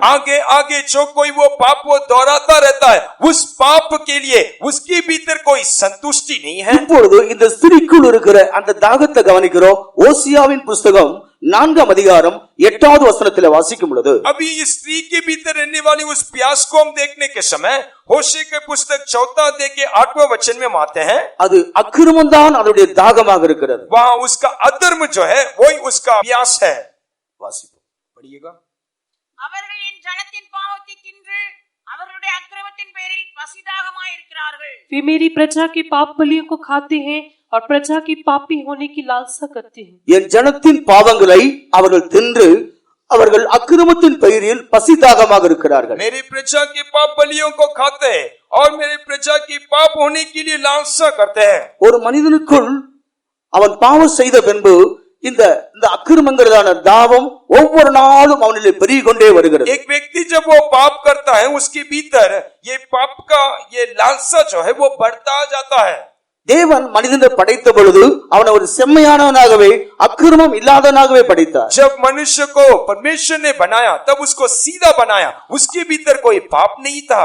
நேர்த்தியாக சிருஷ்டிக்கப்பட்டான். उसको प्रभु ने सीधा बनाया, அவனில் ஒரு குற்றமும் இல்லை. उसके भीतर कोई दोष नहीं। அவன் தேவ சாயலால் वो சிருஷ்டிக்கப்பட்டிருக்கிறான். परमेश्वर के स्वरूप में बनाया गया। தேவன் எப்படி இருக்கிறாரோ அப்படியே அவனே உண்டு பண்ணினார். जैसे परमेश्वर था वैसे उसको प्रभु ने बनाया, ஆனால் அவனுக்கு ஒரு கட்டளை கொடுத்து வைத்திருந்தார். लेकिन प्रभु ने उसके लिए एक आज्ञा देकर रखा। நன்மை தீமை அறியக்கூடிய கனியை புசிக்கும் நாளில் நீ சாகவே சாவாய் என்று அவனுக்கு அறிவித்திருந்தார். उसको ऐसे कहा, जिस दिन तू उस भलाई और बुराई के उस ज्ञान के फल को खाएगा उस समय तू निश्चय मरेगा। தனக்கு கொடுக்கப்பட்ட கட்டளையை மனிதன் தள்ளிவிட்டான். उस आज्ञा जो मनुष्य के पास दिया गया था उस आज्ञा को उसने तोड़ डाला। அந்த கட்டளையை தள்ளிவிட்டு தேவன் விலக்கின விருட்சத்தின் கனியை புசித்து அவன் அக்கிரமத்திலே விழுந்தான். उस आज्ञा को तोड़कर प्रभु ने इनकार किया, वो उस वृक्ष के फल को खाकर वो अधर्म में गिर पड़ा। யோபு 31ஆம் அதிகாரத்தினுடைய 33ஆம் வசனத்திலே அங்கே யோபு சொல்லுகிறார், நான் ஆதாமை போல் என்னுடைய அக்கிரமத்தை நான் மறைத்து வைத்தேனோ. अय्यूब का पुस्तक 31वां अध्याय के 33वें वचन में अय्यूब ऐसा कहता है कि मैं अपने पाप को ढांपे रखा हूं। ஆதாம் அக்கிரமம் செய்து அக்கிரமத்தை மறைத்து அந்த பழியை ஸ்திரீயின் மேல் போடுகிறார். आदम पाप कर वो अपने पाप को ढांप कर उसका गुनाह जो है वो स्त्री के ऊपर वो डालता है। இதை நீ ஏன் புசித்தாய் என்று கேட்டார். जब उसको ऐसे पूछा कि ये फल को तूने क्यों खाया, தான் புசித்தது தவறு என்று அவன் ஒத்துக்கொள்ளவில்லை. मैं उस फल को खाया वो मेरा गलती है करके उसने नहीं माना। இவனிடத்தில் தான் தேவன் சொல்லியிருந்தால் இதை புசிக்கும் நாளிலே சாகவே சாவாய். आदम को देखकर ही परमेश्वर ने इसे आज्ञा दिया कि जिस दिन तू इस वृक्ष के फल को खाएगा तो निश्चय मरेगा। தான் தேவனுடைய வார்த்தையை மீறினது தவறு என்று அவனால் ஒத்துக்கொள்ள முடியவில்லை. प्रभु की उस आज्ञा को मैंने ढाल दिया करके उस गलती को उसने नहीं माना। தேவரீர் எனக்கு துணையாக இருக்கும்படி அந்த ஸ்திரீ கொடுத்தால் நான் புசித்தேன் என்று சொல்லிவிட்டார். उसने इसे प्रभु को देखकर कहा, हे प्रभु, तूने मेरे सहायता के लिए जो स्त्री तूने दिया उसने ऐसे किया और मैंने उसके द्वारा खाया। மனிதர்கள் குற்றம் செய்வார்கள், அதை கேட்கும் பொழுது அதற்கு அதற்கு ஒரு காரணத்தை காட்டி விடுவார்கள். मनुष्य पाप करेगा, जब उनके पाप के बारे में पूछेंगे तो उसके लिए कई कारण वो बताते हैं। இன்ன காரணத்தினால் நான் இப்படி செய்து விட்டேன், इस कारण के लिए मैंने ऐसे काम किया। ஆனா நேரடியாக நான் செய்தது தவறுதான் என்று ஒத்துக்கொள்ள மாட்டார்கள். लेकिन सीधे अपने गुनाहों को वो कबूल कर वो नहीं मानते हैं। தேவன் எதிர்பார்க்கிறது காரணத்தை காட்டுவதல்ல, உண்மையை ஒத்துக்கொள்வதை எதிர்பார்க்கிறார். प्रभु हमें क्या अपेक्षा करता है? कई कारणों को बताने के लिए नहीं, बल्कि हमारे हकीकत को मानना ही प्रभु का यह अपेक्षा है। இப்போது ஆதாமும் ஒத்துக்கொள்ளவில்லை, ஏவாளும் ஒத்துக்கொள்ளவில்லை. अभी आदम ने भी अपने पाप को इकरार नहीं किया और हव्वा भी इकरार नहीं की। நீ ஏன் புசித்தா என்று கேட்ட உடனே சர்ப்பம் என்ன வஞ்சித்தது என்று சர்ப்பத்தின் மேல் போட்டு விட்டார். अभी हव्वा को देखकर ये पूछा गया कि तूने ऐसे क्यों किया? वो कहती है कि सर्प ने ऐसे कर दिया। ஆகையால் இவர்கள் வார்த்தையிலேயே உண்மை இல்லை, ஜீவியத்திலேயே உண்மை என்று தேவன் அறிந்து அவரை தோட்டத்தை விட்டு வெளியேற்றுகிறார். अभी प्रभु ने ऐसे देखा, इनके शब्दों में भी वास्तविकता नहीं, उनके जीवन में भी वास्तविकता नहीं, उन्हें वाटिका से बाहर प्रभु ने निकाल दिया। இந்த ஆதாமுடைய வித்தானது மனுக்குலத்தின் மத்தியில் தொடர்ந்து வந்து கொண்டே இருக்கிறது. आदम के ये बीज आज मनुष्य के जाति के भीतर आज भी दोहरा रहा है। அந்த அக்கிரமத்தின் கிரியானது, அக்கிரமத்தின் சிந்தையானது மனுக்குலத்தின் மத்தியில் தொடர்ந்து வந்து கொண்டே இருக்கிறது. वो अधर्म का वो बीज आज भी मानव जाति के भीतर वो दोहरा रहा है। ஆகையால் தான் பாவத்தை ரெண்டு பகுதியாக வேதம் பிரிக்கிறது. इसीलिए परमेश्वर का वचन पाप को वो दो रीति से विभाजित करता है। ஒன்று ஜென்ம பாவம், மற்றொன்று கர்ம பாவம். एक जन्म पाप और दूसरा क्रियाओं का पाप। இந்த ஜென்ம பாவம் என்பது ஆதாமுக்குள் உண்டான அந்த பாவமானது. जन्म से आने वाला पाप वो आदम के भीतर पाया गया वो एक पाप है। சிலர் பாவிகளை மனம் திரும்பும் என்று சொன்னால் அவர்கள் இவ்விதமாக சொல்லுகிறார்கள், நாங்கள் பாவிகள் இல்லை என்று சொல்லுகிறார்கள். कुछ पापियों को देखकर, कुछ लोगों को देखकर अपने पापों से तौबा करो, मन फिराओ करके कहने के समय वे ऐसे कहते हैं कि हम पापी नहीं हैं, நாங்கள் பாவம் செய்கிறது இல்லை, हमने कभी पाप किया ही नहीं, நாங்கள் யாரையும் ஏமாற்றுவது இல்லை, हमने किसी को कभी धोखा नहीं दिया, நாங்கள் பொய்யும் சொல்லுவது இல்லை, हम कभी झूठ भी नहीं நாங்கள் बोलते ஒரு हैं, உண்மையுள்ள ஜீவியம் செய்கிறோம். हम वास्तविक और सच्चाई के साथ जीवन बिताते हैं। இவர்கள் சொல்லுவது உண்மைதான், நாம் அதை ஏற்றுக்கொள்கிறோம். इन लोग जो कुछ कहते हैं वो सच्चा है, हम उसको मान लेते हैं। ஒருவேளை இவர்களுக்கு விவரம் தெரிந்த நாட்களிலிருந்து கிரியோடு உள்ள பாவத்தை, கர்ம பாவத்தை செய்யாமல் இருக்கலாம். शायद उनके होश आने के बाद क्रियाओं का पाप, कामों के द्वारा उनके जीवन में पाप नहीं होता होगा। ஆனால் மனிதனுடைய பிறப்போ பாவத்திலே பிறக்கப்படுகிறார். लेकिन मनुष्य का जो पैदा जो है, जन्म जो है, वो पाप से ही वो उत्पन्न होता है। என் தாய் என்ன பாவத்தில் கர்ப்பம் தரித்தால் நான் துர்க்குணத்தில் உருவானேன். मेरे माता मुझे पाप में ही वो गर्भ धारण किया और मैं पाप में उत्पन्न हुआ। வேதம் சொல்லுகிறது, எந்த மனிதனும் மாயை, எந்த மனிதனும் பாவத்துக்குள்ளாவே பிறக்கிறான். हर एक मनुष्य वो माया है, हर एक मनुष्य वो पाप में जन्म लेता करके प्रभु का இந்த वचन உலகத்தில் कहता है। பிறக்கிற ஒவ்வொரு மனிதனும் ஆதாமுடைய அக்கிரமத்தின் கீழ் அவன் பிறக்கிறான். इस संसार में जन्म लेने वाला हर एक व्यक्ति आदम के उस अधर्म के नीचे ही वो पैदा हो रहा है। மனிதன் தன் அறிவுக்கும் தன்னுடைய சரீர வளர்ச்சிக்கும் ஏற்ற விதத்தில் பாவங்களை தொடர்ந்து செய்ய ஆரம்பிக்கிறான். मनुष्य अपने समझ में और अपने पैदाश के बढ़ोतरी के हर एक भाग में वैसे ही वो पाप को अपने जीवन में दोहराता रहता है। அவன் இளவயதா இருக்கிற காலத்தில் அவன் சரீரத்தில் வெளிப்படுகிற பாவம் வித்தியாசமா இருக்கிறது. उसके बचपन में उसके भीतर रहने वाले पाप का कई अनुभव है। அவன் ஒரு வாலிபத்துக்கு வரும்போது அவனிலே வெளிப்படுகிற பாவங்கள் வித்தியாசமா இருக்கிறது. उसकी जवानी के समय में उसके भीतर रहने वाले पाप का अनुभव अलग है। அவர்கள் முதிர் வயதாகும் போது அவர்களே செய்கிற பாவங்கள் வித்தியாசமா இருக்கிறது. जब वो अपने सियाना उम्र में पहुंचता है तब उसके भीतर रहने वाले पाप का अनुभव अलग है। இந்த சுபாவத்தில், இந்த சரீர வளர்ச்சிக்கு தக்க விதத்தில் இந்த பாவம் வெளிப்படுகிறது. उसके स्वभाव के अनुसार, उसके शरीर के बढ़ोतरी के अनुसार उसके भीतर रहने वाले पाप का कद के कई अनुभव को हम देख அவன் सकते हैं। எந்த வயதில் இருக்கிறானோ அதுக்கு தகுந்த விதத்தில் இந்த சரீரம் பாவத்துக்குள்ளே போகிறது. जिस उम्र में वो पाया जाता है उसके अनुसार वो शरीर पाप के लिए अपने आप को जगह देता है। ஆகையால் இந்த மனிதன் அவன் பிறவிலேயே அவன் கர்ம பாவத்தில் இருக்கிறபடினால் அவனிலே அக்கிரமம் மறைந்திருக்கிறது. उसके जन्म में ही उसके भीतर पाप रहने के कारण उसके भीतर एक अधर्म जो है वो छिपा हुआ रहता है। அந்த அக்கிரமத்தை போக்குவதற்கு பூமியில் பலி இல்லை. उस अधर्म से छुटकारा पाने के लिए ये पृथ्वी में कोई बलिदान नहीं। இந்த அக்கிரமத்தின் நிமித்தமாக தான் பூர்வ உலகத்தை தேவன் தண்ணீரிலே அழித்தார். इस अधर्म के कारण ही प्रभु ने पुराने संसार को जल प्रलय के द्वारा नाश किया। ஆதியாகமம் 6ஆம் அதிகாரத்தில் வாசிக்கும் பொழுது மனிதனுடைய அக்கிரமம் பூமியிலே பெருகினது. उत्पत्ति का पुस्तक 6वां अध्याय को हम देखने के समय पृथ्वी में मनुष्य का अधर्म वो बढ़ता गया। அவன் இருதயத்தின் நினைவுகளின் தோற்றம் முதல் நித்தமும் பொல்லாதது என்று கர்த்தர் கண்டார். उसका हृदय और उसके मन के विचारों को प्रभु ने इससे देखा वो निरंतर अभागा है। இருதயத்திலிருந்து வெளிப்படுகிற ஒவ்வொரு எண்ணங்களும் சிந்தைகளும் அக்கிரமத்தின் பானங்களாகவே ஒரு அம்பை போலவே வெளியே வருகிறது. उसके हृदय के भीतर रहने वाले हर एक अधर्म जो है वो एक तीर के समान उसके भीतर से वो बाहर निकलता है। மனிதனுடைய நினைவிலிருந்து எழும்புகிற அக்கிரம சிந்தை மனிதர்களை சுட்டரிக்கக்கூடிய ஒரு வல்லமையோடு வெளியே வருகிறது. उसके भीतर रहने वाले हर एक अधर्म का विचार एक मनुष्य को पूरी रीति से जलाकर राख कर देने वाले अनुभव में वो पाया जाता है। இந்த அக்கிரமத்துக்கு சில பொருள் கொடுக்கப்பட்டிருக்கிறது. इस अधर्म के लिए कई अनुभव दिया गया है। அந்த காரியங்களை நாம் இப்போது சிந்திக்கிறோம். अभी उसके कुछ बातों को हम देखेंगे। யோனாவின் புத்தகம் முதல் 2 வசனத்தை நாம் படிக்கும் பொழுது யோனா में वहां 2 वचन को हम देखने के समय கர்த்தர் சொல்லுகிறார், நீ எழுந்து நினிவேவுக்கு போய் என்று யோனாவுக்கு சொல்லுகிறார். योना को देखकर परमेश्वर ने ऐसे कहा कि तू उठकर निनिवे में जा। அன்றைக்கு இருந்த இந்த நினிவேவின் ஜனங்கள் கொடூரமுள்ள அக்கிரமக்காரர்கள். अभी उस समय निनिवे में रहने वाले प्रजा को देखने के समय वे बुरा और अधर्म से भरे हुए लोग थे। இது நிமித்தமாக அவன் தர்ஷீஷுக்கு ஓடி போகிறான். उस कारण वो निनिवे को छोड़कर ये योना तर्शीश की ओर निकल भागा। ஆண்டவர் அவனை திரும்பவும் நினிவேவுக்கு அனுப்புகிறார். लेकिन प्रभु उसको वापस निनिवे की ओर भेजता है। எதற்காக நினிவேவுக்கு அனுப்பப்படுகிறார்? क्यों वो निनिवे की ओर प्रभु की ओर से भेजा गया? யோனா முதலாம் அதிகாரம் 2ஆம் வசனத்துல படிக்கும் பொழுது अब योना का पुस्तक पहला अध्याय के दूसरा वचन को पढ़ने के समय அவர் அக்கிரமம் பெரியது என் சமூகத்திலே வந்து எட்டினது. उनका अधर्म मेरे सम्मुख में पहुंच गया कर उनके बारे में पढ़ सकते हैं। அப்படி சமூகத்துல வந்து அவருடைய அக்கிரமங்கள் சாட்சி எடுக்கிறது, நீ போய் அவர்களை எச்சரி என்று சொல்லுகிறார். उनका हर एक अधर्म उनके विरोध में मेरे सम्मुख में आप पहुंचा गवाही देता है, उनको जाकर तो चेतावनी दे।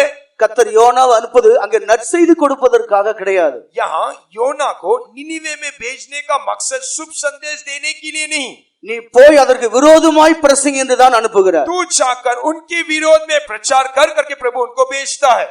அவர்கள் அக்கிரமம் என் சமூகத்துக்கு வந்து எட்டினபடினால் நீ போய் அதற்கு விரோதமாய் பிரசங்கி. उनका अधर्म मेरे सम्मुख तक पहुंच गया, इसीलिए उनके विरोध में जाकर तो उनका प्रचार कर। ஆனா யோனாவின் புத்தகத்தில் அவருடைய அக்கிரமம் என்ன என்பது தெளிவாக எழுதப்படவில்லை. लेकिन योना के पुस्तक में उनका अधर्म क्या था कर स्पष्ट रीति से लिखा नहीं गया है। ஆனா நாகூம் தீர்க்கதரிசி நினிவேவின் அக்கிரமத்தை தெளிவுபடுத்துகிறார். लेकिन नाहूम भविष्यवक्ता निनिवे के भीतर रहने वाले अधर्मों को वो स्पष्ट रीति से प्रकट करता है। நினிவேவுடைய பாரம் நாகூமுக்கு வெளிப்படுத்தப்பட்டது. निनिवे के भीतर रहा वो पाप जो है वो नाहूम के लिए वो प्रकट किया இந்த गया। நாகூம் நினிவேவின் அக்கிரமத்தை அவன் எடுத்து காட்டும் போது नाहूम जब निनिवे के वो अधर्म और पाप को जब वो प्रकट किया, நாகூம் 3ஆம் அதிகாரத்திலே அங்கே 6 படிகள் அங்கு கொண்டு வருகிறார்.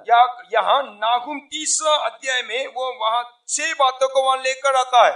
நாகூம் 3ஆம் அதிகாரம் 1ஆம் வசனத்தில் இவ்வாறாக தொடங்குகிறார். यहाँ नाहूम 3रा अध्याय में इसके बारे में ऐसे कहा गया है, இரத்த பழிகளின் நகரத்துக்கு ஐயோ என்று சொல்லுகிறார். वहां ऐसे कहता है उस लहू से भरा हुआ हत्यारी नगरी के लिए हाय। இவருடைய அக்கிரமம் முழுவதும் இரத்த பழிகளால் நிறைந்திருந்தான ஒரு நகரம். उनका अधर्म जो है वो हत्यारा होकर या हत्यारे से भरा हुआ नगरी होकर बन गया था। சமீப காலத்துல ஒரு தேசத்திலே மழை பெய்தது, நல்ல சுத்தமான தண்ணீர் கிடையாது, இரத்த மழை. हाल में एक देश में इस वर्षा हुआ, वहां कोई जल नहीं था, लेकिन जो वर्षा हुआ वो वर्षा लहू के धारा के समान बहने लगा। சுமார் அதாவது 2 வருஷத்துக்கு முன்பாக கூட இன்னொரு தேசத்தில் மழை பெய்தது. 2 साल के पहले और एक देश में वर्षा हुआ, இரத்த மழை பெய்தது. वो लहू का बरसात था। ஏன்னு கேட்டால் பூமி இரத்தத்தினால் நிறைந்திருக்கிறது. क्यों? कारण क्या है? पृथ्वी लहू से भरा हुआ है। இரத்த வெறியிலே மனிதர்கள் வாழ்கிறார்கள். लहू क्या? या हथियार के उस आत्मा के साथ, दूसरों को घात करने वाले आत्मा के साथ मनुष्य जीवन बिता रहे हैं। அவர்கள் பரிசுத்தவானுடைய இரத்தத்தில் வெறி கொண்டிருக்கிறார்கள். वे लोग संतों के उस लहू में के साथ पाए जाते हैं। மனிதனுக்குள் இருப்பதை அவன் அறியும்படி தேவன் பூமியின் மேல் இரத்த மழையை பொழிய பண்ணுகிறார். मनुष्य के भीतर रहने वाली उस अवस्था को वो जानने के लिए पृथ्वी के ऊपर प्रभु ने लहू के वर्षा को वो भेजा। இந்த நினிவேவுக்கு கொடுக்கப்படுகிறதான ஒரு பெயரானது இரத்த பலிகளின் நகரமாக இருக்கிறது. ये निनिवे के लिए दिया हुआ एक नाम है हत्यारी नगरी। அநேகரை கொன்று இந்த நினிவே இரத்த பலியை சுமந்து கொண்டிருக்கிறது. कईयों को घात कर ये हत्या करने वाले नगर होकर वो पाया गया। ஒவ்வொரு நாளும் அங்கே பிரேதங்கள் விழுந்து கொண்டே இருக்கிறது. हर एक दिन शवशरी उस नगर में गिर पड़ा। யுத்தங்களும் யுத்தத்தின் வல்லமைகளும் அந்த பட்டணத்திலே கிரியை செய்து கொண்டே வருகிறது. लड़ाई और लड़ाई का सामर्थ उस नगर के भीतर कार्य कर रहा था। ரத்த வெறியுள்ளவர்களாகவே வாழ்கிறார்கள். लहू और लहू से भरा वो होश के साथ वे पाए गए। நினிவே பட்டணமானது ரத்த பலிகளின் பட்டணம் என்று எண்ணப்படுகிறது. निनिवे नगर हत्यारी नगरी होकर पाया जाता है। மாத்திரமில்லை, அதிலே வஞ்சகம் குடிகொண்டிருக்கிறது. इतना ही नहीं, उस नगर के भीतर लूट है। இன்னைக்கு எங்க போனாலும் வஞ்சகமா தான் பேசுகிறார். इन दिनों में कहीं भी जाओ छल के साथ बात करते हैं। அழகாக வார்த்தையை வசனிக்கிறார்கள். बहुत सुंदर वचन को बोलेंगे। அவருடைய வார்த்தையிலே மனிதர்கள் மயங்கி விடுகிறார்கள். கடைசியா சம்பவிக்கிறது என்ன? उनके वचनों में लोग बहकाए जाते हैं, लेकिन आखिरी में होता क्या है? ஒவ்வொரு தொழில்துறையை நாம் எடுத்துக்கொண்டாலும் மனிதர்கள் வஞ்சகமாக வஞ்சிக்கக்கூடிய நல்வார்த்தையில தொகுத்து தான் பேசுகிறார்கள். हर व्यापार की जगह के देखिएगा, हर लोग जो कुछ वचन इस्तेमाल करते हैं, बहुत ही मीठास वचन इस्तेमाल करते हैं। வார்த்தைகள் இனிமையானவர்கள், கிரியிலோ கொடூரமான கிரியைகள். उनका शब्द बहुत ही मीठा है, लेकिन उनका काम बहुत ही भयानक है। அக்கிரமத்துக்கு ஒரு ஒரு ஒரு ஒரு ஒரு ஒரு வழி உண்டு, அதுதான் வஞ்சகம். ये अधर्म के लिए एक मार्ग है, वही छल है। தேவன் அறிந்த தேவனுடைய பிள்ளைகளும் கூட வஞ்சகத்தை இருதயத்திலிருந்து அகற்ற வேண்டும். परमेश्वर को जानने वाले प्रभु के लोगों के हृदय के भीतर से ये छल निकाला जाना चाहिए। தேவனுடைய பிள்ளைகள் என்று சொல்லிக் கொண்டாலும் வஞ்சகத்திலே ஜீவிப்போமானால் நாமே நினிவேவின் பட்டணமாக எண்ணப்படுகிறோம். हम परमेश्वर के लोगों का कहलाए जाने के बावजूद भी यदि हमारे भीतर छल रहने पर हम उस निनिवे नगर के समान हमारा जीवन पाया जाएगा। மனிதன் முகத்தை பார்க்கிறான், தேவனோ இருதயத்தை பார்க்கிறார். मनुष्य अपने चेहरा को देखता, लेकिन परमेश्वर हमारे हृदय को देखता है। இஸ்ரவேல் தேவனால் தெரிந்து கொள்ளப்பட்டவன். इस्राएल के लोग परमेश्वर की ओर से चुने हुए हैं। யாக்கோபு தேவனால் சிநேகிக்கப்பட்டவன். याकूब परमेश्वर की ओर से प्रेम किया हुआ। யாக்கோபு தேவனோடு ஜீவிக்கிற ஒரு மனிதன். याकूब प्रभु के साथ वास किया हुआ। ஆனால் இருதயத்தின் அடியில் வஞ்சகம் மறைந்து கொண்டே இருக்கிறது. लेकिन उसके हृदय के तट में छल भरा हुआ था।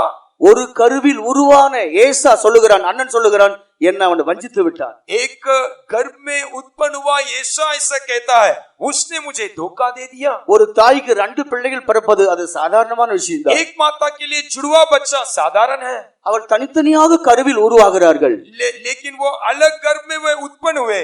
இந்த ஏசாவும் யாக்கோபும் அப்படிப்பட்டவர்கள் இல்லை. लेकिन येसू और याकूब का अनुभव तो वैसा அந்த नहीं। தாய்க்கு ஒரு சந்தர்ப்பத்தில் இருவரும் ஒன்றாய் உருவாக்கப்பட்டவர்கள். एक ही समय में उस माता के लिए जुड़वा बच्चा उत्पन्न हुआ। அப்படி தன்னோடு ஒரு கருவா இருந்து பிறந்த தன் சகோதரனை வஞ்சிக்கிறார். एक ही जुड़वा बच्चा होकर एक गर्भ में उत्पन्न हुआ अपने भाई को वो छल के साथ वो धोखा देता है। அது தேவனுடைய ஒரு திட்டமாக இருக்கிறது, நாம் அதை அறிகிறோம். वो परमेश्वर का योजना था, हम सारे लोग जानते हैं। ஆனாலும் கூட தேவன் அதற்கு கொடுக்க வேண்டிய தண்டனை அவனுக்கு மறைமுகமாக கொடுத்து கொண்டுதான் வருகிறார். लेकिन फिर भी प्रभु उसको देने वाला दंड उसको देता ही रहा। அந்த நாட்களுக்கு பின்பு அவன் போன பாதைகள் மிகவும் கொடூரமான பாதைகளாக उन இருந்தது. दिनों के बाद जो मार्ग उसके ऊपर बीता बहुत ही भयानक मार्ग रहा। 2 சந்தர்ப்பத்தில் தன்னுடைய சகோதரனை ஏமாற்றின பின்பு 2 बार जब उसने अपने भाई को धोखा दिया, उसके बाद அவன் சீரிய நாட்டுக்கு போகிறான். वो सीरिया देश में गया। பல்வேறு விதத்தில் அவன் உபத்திரப்படுகிறான். बहुत सारे अनुभव में वो कष्टों के बीच में गुजरा। மாமனார் வஞ்சித்து கொண்டே இருக்கிறார். उसका ससुर उसको धोखा देता है। சகோதரன் 2 முறை தான் வஞ்சித்தான். वो तो अपने भाई को केवल 2 बार धोखा दिया, மாமனார் இவனை 10 முறை வஞ்சிக்கிறார். लेकिन उसका ससुर तो उसको 10 बार धोखा दे ஒரு दिया। ஆளை வஞ்சித்தால் கர்த்தர் உன்னை வஞ்சிக்க வேண்டிய 10 பேர் यदि ஏற்படுத்தும். आप एक बार एक व्यक्ति को धोखा देने पर प्रभु आपको 10 लोग धोखा देने के लिए रख देगा। தேவனுடைய பிள்ளைகள் வஞ்சகங்களை வெளியே ஏற்ற வேண்டும். परमेश्वर के लोग अपने हृदय के बीच में से वो छल को बाहर निकालना है। வஞ்சகங்கள் அக்கிரமத்தின் கிரியை. ये छल अधर्म का काम है। மாத்திரமில்லை, அங்கே நான் வாசிக்கும் பொழுது துஷ்டம் நிறைந்திருக்கிறது. नहीं नहीं, वहाँ दुष्टता भरा हुआ है। துஷ்டத்தனத்தை பாருங்கள், தண்ணீரை போல குடித்து கொண்டேதான் இருக்கிறார்கள். यहाँ हम देखने के समय ये दुष्टता को जल के समान वो पी रहे हैं। மனிதன் துஷ்டத்தனமா மனிதனை அடிக்கிறான், கொல்லுகிறான். ये मनुष्य जो है बहुत ही क्रूरता से मनुष्य को वो घात करता है, मारता है। அப்பத்தை பட்சிப்பது போல் மனிதனை பட்சிக்கிறான், துஷ்டத்தனம். जैसे भोजन को वो खाते हैं, वैसे ही मनुष्य एक मनुष्य को वो पीट रहा है, काट रहा है, खा रहा है। தன்னை ஒருவர் அடித்தால் தனக்கு வலி உண்டாகும் என்று இவனுக்கு தெரியும், ஆனா இவன் மற்றவர்கள் அடிக்கிறான். यदि कोई अपने आप को हमला करने से, मारने से अपने शरीर में दर्द आता है, वो जानता है, लेकिन वो आप ही दूसरों को वो हमला करता है, वो मारता है। தன்னை போல் மனிதன் உண்டுங்கிற ஒரு உணர்வற்ற ஒரு கொடுமுள்ள இருதயத்தை மனிதன் பெற்றுக்கொண்டார். मेरे समान एक शरीर है, एक मनुष्य है कर वो एहसास को छोड़कर एक भयानक और क्रूरता से मनुष्य बदल जाता है. இன்றைக்கு பூமியானது கொடுமையினால் நிறைந்திருக்கிறது. आज ये पृथ्वी क्रूरता से भर गया है. ஒவ்வொரு நாளும் தண்ணீர் குடிப்பது போல கொடுமையை தினந்தோறும் செய்து கொண்டிருக்கிறார். हर एक दिन पानी पीने के समान पाप और अधर्म को मनुष्य पी रहा है. தன்னை போல சிருஷ்டிக்கப்பட்ட மனிதனை கொடுமையாய் நடத்த ஆரம்பிக்கிறார். अपने समान बनाए हुए मनुष्य को बहुत ही क्रूरता से वो चलाता है. தன்னோடு கூட இருக்க வேண்டிய மனிதனை கொடுமைப்படுத்துகிறார். अपने साथ रहने वाले उस मनुष्य को वो सताता है. அவன் இருதயத்தில் இரக்கமற்றவனாக தேவனுடைய ஒரு அன்பில்லாதவனாகவே ஜீவிக்கிறார். अपने हृदय में दया रहित, परमेश्वर के प्रेम रहित उसका जीवन पाया जाता है. கொடுமை தேசத்தில் நிறைந்திருக்கிறது, அக்கிரமம் பெருகிக் கொண்டிருக்கிறது. क्रूरता देश में बढ़ रहा है, अधर्म देश में बढ़ता जाता है. கொடுமையானது நிறைந்து மனிதனை அழித்துக் கொண்டிருக்கிறது. क्रूरता बढ़ते हुए एक मनुष्य दूसरे मनुष्य को नाश कर रहा है. நாகூம் 3ஆம் அதிகாரம் 1ஆம் வசனத்தின் கடைசி பகுதியில் அடுத்து என்ன நடக்கிறது? கொள்ளை நடக்கிறது. கொள்ளை. इतना ही नहीं, नागुम का पुस्तक 3 अध्याय के पहला वचन के आखिरी भाग में आखिरी वहां क्या घट रहा है? लूट हो. இந்த உலகத்தின் கடைசி காலத்துல இன்றைக்கு கொள்ளை நடந்து கொண்டேதான் இருக்கிறது. आज आखिरी दिनों में एक दूसरे को संसार में लूट रहे हैं. ஒரு கூட்டு கண்ணுக்கு தெரியாம கொள்ளையடித்துக் கொண்டிருக்கிறார்கள். कुछ लोग नजर के बिना दूसरों के अनदेखी दूसरों को लूट ஒரு रहे हैं. கூட்டு கண்களுக்கு தெரிந்து நேரடியாகவே தங்களுடைய வியாபாரங்களிலே கொள்ளையடித்துக் कुछ கொண்டிருக்கிறார்கள். लोग व्यापार में आमने सामने आंखों देखी दूसरों को लूट रहे हैं. இரக்கமற்றவர்களாக மனிதரை கொள்ளை அடித்து சேகரிக்கிறார்கள். दया रहित मनुष्य को लूट कर उसके हर एक माल को वो इकट्ठा कर रहे हैं. எவ்வளவுதான் பணம் சேர்ந்தாலும் மனிதனுடைய தாகம் தீரவில்லையே. कितना संपत्ति बटोरने से भी उसका प्यास नहीं बुझता. பணம் சேராமல் இருக்க வரைக்கும் மனிதனுக்கு தொல்லையே கிடையாது. यदि उसके पास पैसा नहीं है तो उसका कोई तकलीफ नहीं है. ஒரு அதாவது சுத்தமா ஏரியா இருக்கும்போது சுத்தமா தான் இருக்கும். यदि शुद्ध है तो वहाँ सब कुछ शुद्ध ही रहेगा. கொஞ்சம் குப்பையை கூட்டி அங்க நிறுத்தி விட்டா, लेकिन थोड़ा कचरा को लेकर वहाँ डाल दीजिए, அந்த குப்பை குவிந்து கொண்டேதான் சேர்ந்து கொண்டேதான் वो வரும். कचरा वहाँ बढ़ता ही जाएगा. பண ஆசையாக குப்பையை மனிதன் இருதயத்தில் வளர்த்து கொண்டால், धन का लालसा यदि एक मनुष्य अपने हृदय के भीतर वो बढ़ाता है இந்த तो பண ஆசையாக தாகம் ஒரு நாள் மனிதனுக்கு தீராது. ये पैसा का प्रेम वो प्यास उस हृदय से कदापि नहीं बुझेगा. மேலும் மேலும் பணத்தை சம்பாதிக்க வேண்டும்ங்கிறதான் ஆசைதான் அவனில் உண்டாகிறது. अधिक से अधिक और अपने जीवन में पैसे को इकट्ठा करना वही आग्रह उसके भीतर बढ़ता जाएगा. அவர்கள் தாயும் கொள்ளையடிப்பார்கள், தகப்பனையும் கொள்ளையடிப்பார்கள், உடன் பிறப்பையும் वो கொள்ளையடிப்பார்கள். अपने माँ को भी लूटेगा, अपने बाप को भी लूटेगा, अपने पास में रहने वाले हर एक को वो लूटता ही रहेगा. எங்கே போனாலும் கொள்ளை அடித்து மனிதர்கள் இன்றைக்கு மோசம் நோக்கி கொண்டிருக்கிறார்கள். हर एक जगह में मनुष्य दूसरों को लूटता है और उसका बर्बाद कर देता है. தேவன் அறிந்த தேவ ஜனங்களோ இந்த ஆவிகளுக்கெல்லாம் விலகி ஓட வேண்டும். प्रभु को जानने वाले परमेश्वर के लोग ये सारे आत्मा से हम दूर भागना चाहिए. ஒருவருடைய காசு ஒரு காசும் மற்றவருடைய காசு நம்ம இடத்துல இருக்க கூடாது. एक व्यक्ति पैसा हमारे पास कदापि नहीं रहना. அது அடுத்தவருடைய ரத்தம், அந்த ரத்தத்தை நம்மிடத்தில் வைத்துக் கொள்ள கூடாது. वो दूसरे का लहू है, वो लहू हमारे पास कदापि नहीं होना. ஆனா நினிவே கொள்ளை கூட்டம், கொள்ளை நிறைந்த ஒரு கூட்டத்தார். लेकिन निनिवे को देखने के समय वो हत्यारी नगरी है. சமீபத்தில் நடந்ததை நாம் அறிவோம். अभी हालांकि एक घटना हुआ हम जानते हैं. அதாவது இந்த கொரோனா வியாதி வந்த ஆரம்ப காலத்தில் जब कोरोना की बीमारी महामारी के आरंभिक समय में எத்தனையோ நாட்டில் உள்ளவர்கள் அவர்கள் மரிக்க போகிற நேரத்தை உணர்ந்து கொண்டு कई देश के लोग जब ये जान लिए कि हमारा मृत्यु का दिन बहुत निकट आ गया है, தங்கள் பொருட்கள் பணத்தை தூக்கி வீதியிலே வீசினார்கள். वो अपने सारे संपत्तियों को उन्होंने सड़क में फेंक दिया. தேவனுடைய வார்த்தை எவ்வளவு 100% உண்மையான வார்த்தைகள். देखिए परमेश्वर के वचन कितना 100% सच्चा है. நியாய தீர்ப்பின் நாளில் அவருடைய பணங்கள் அள்ளவிட்டால் அவளுக்கு இருக்க ஆஸ்தி அவளை விடுவிக்க முடியாது. न्याय के दिन में उसका संपत्ति उसके पास रखा हुआ इकट्ठा किया हुआ पैसा उसको उद्धार नहीं कर என்னுடைய सकता. நியாய தீர்ப்பு வரும்போது பொன் வெள்ளி அவளை தப்பிக்க முடியாது. जब न्याय आएगा उसका सोना उसका चांदी उसका उद्धार नहीं कर पाएगा. தேவ ஜனமே, ஆண்டவர் எப்போது வந்தாலும் இந்த உலகத்தை விட்டு நாம போகக்கூடியவர்கள். प्रभु के लोगों, प्रभु यीशु मसीह कभी भी आए हम उसके साथ उठा लिए जाने वाले हैं. சொல்ல போன ஆண்டவர் நாம உடுத்திருக்கிற வஸ்திரத்தை கூட அனுமதிக்கிறது இந்த சரீரத்தில். एक बात जाहिर है सच्चा है, हमारा जो वस्त्र जो हम पहने हैं उसको भी प्रभु लेकर नहीं हमें ले இந்த जाएगा. பூமி விட்டு நீ எழும்ப வேணவனா, நீ உடுத்திருக்கிற வஸ்திரத்தை கூட தேவன் அகற்றி உன்னை மகிமையினால் மூடிதான் கொண்டு போகிறார். जब हमें यीशु मसीह संसार से ले जाएगा, हमने पहना हुआ उस वस्त्र को भी छोड़कर महिमा से भरा हुआ इस पृथ्वी से हम चले जाएंगे. நம்ம மூடி இருக்கிற இந்த வஸ்திரமே நமக்கு வருகைக்கு போகும்போது சொந்தமல்ல என்றால் பூமியில் இருக்கிற எது நமக்கு சொந்தமாக இருக்க यदि முடியும்? हमें ढपा हुआ ये वस्त्र इस संसार में हमारा नहीं है, तो ये संसार में कौन से वस्तु को हमारे लिए हम धावा कर सकते हैं? தேவனுடைய ராஜ்யத்துக்கு போக வேண்டியதான நாம் எவ்வளவு தெளிவோடு இருக்க வேண்டியவர்களாக இருக்கிறோம். प्रभु के राज्य को जानने वाले हम कितने स्पष्ट रीति से हमारा जीवन को हम बिताते ஆனால் हैं। அக்கிரமத்தின் தாகமோ பொருளை சேகரிக்க முடியாத உனக்கு தாகத்தை உண்டு பண்ணி கொண்டிருக்கும். लेकिन अधर्म का वो प्यास है, वस्तुओं को इकट्ठा करने वाले वो प्यास तुम्हारे भीतर उत्पन्न करता रहेगा। கொள்ளையடித்து பொருளை சம்பாதிக்க முடிய தாகம் உண்டாய் கொண்டே இருக்கிறது. लूट कर संपत्ति को इकट्ठा करने वाला वो प्यास तेरे भीतर बढ़ता रहेगा। நான்காவது மூன்றாம் வசனத்தில் வாசிக்கிறோம், கொலை ஓயாமல் நடக்கிறது. और चौथा वचन में तीसरा अध्याय में इसे देख सकते हैं कि वहाँ निरंतर हत्या होता है। ஒரு மனிதன் ஒரு மனிதனை கொலை செய்து விட்டால் போதும், நான் செய்து கொலை போதும், அவனுக்கு அடங்குவது கிடையாது. एक मनुष्य यदि एक मनुष्य को घात कर देता है, वो मरने के बाद उसका खून करने के बाद बस हो गया, उसका प्यास उसके भीतर बुझता नहीं है। மனிதன் கொள்வது சாதாரணமான ஒரு பூச்சியை கொள்வது போல கொள்வது. एक मनुष्य दूसरे मनुष्य को घात करना या खून करना वो एक कीड़े मकोड़ों को मारने के समान हो गया है। 1000 மனிதர்களை கொல்லலாம், ஒரு மனிதன் உயிரோடு எழுப்ப முடியுமா? लेकिन 1000 मनुष्य को एक मनुष्य मार सकता है, लेकिन वही मनुष्य मारा हुआ एक मनुष्य को वापस वो जिला सकता है? மனிதனுக்கு தேவன் கொல்லக்கூடிய அதிகாரத்தை கொடுக்கவில்லை, கொல்லக்கூடிய வல்லமை கொடுத்து விட்டார். मनुष्य को प्रभु ने मारने का अधिकार नहीं दिया है, बल्कि मारने का गुण दिया है। ஆனால் அவனால் உண்டு பண்ண முடியாது. लेकिन वो उसके विरोध में कुछ नहीं कर पाएगा। ஆனால் தேவன் கொல்லுகிறவர், உயிர்ப்பிக்கிறவர். लेकिन हमारा प्रभु जो है घात किया वो व्यक्ति को जिलाने वाला அவருக்கு परमेश्वर है। கொல்லவும் முடியும், ஒருவனை உயிர்ப்பிக்கவும் முடியும். हमारा परमेश्वर के व्यक्ति को घात भी कर सकता और वही व्यक्ति को वो जिला भी सकता है। அவர்தான் தேவன். वही परमेश्वर है।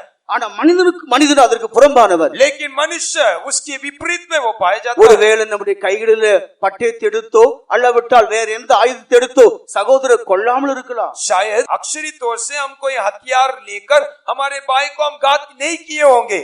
சிலர் பார்க்கிற பார்வையிலே கொண்டு போடுவார். कुछ लोग अपने नजर में ही दूसरों को खून कर देते हैं। அவர்கள் பார்க்கிற பார்வையிலே ஈட்டி வைத்து குத்துவது போல இருக்கும். उनका नजर ऐसा रहता जैसे बर्छी लेकर उसका खून कर दिया। சிலர் வார்த்தையிலே கொண்டுடுவார்கள். कुछ लोग तो अपने शब्दों में ही दूसरों को घात कर देते தன் हैं। சகோதரனை பகைக்கிற எவனோ மனுஷ கொலபாதகன் என்று வசனம் சொல்லுகிறது. परमेश्वर का वचन ऐसा कहता है, जो अपने भाई के ऊपर बैर रखता है वो उसको घात करने वाला है। வருகையின் காலத்தில் சபைக்குள் பகை பெருகிக் கொண்டே வருகிறது. प्रभु का आगमन का उस दिन में कलीसिया के भीतर नफरत बढ़ रहा है।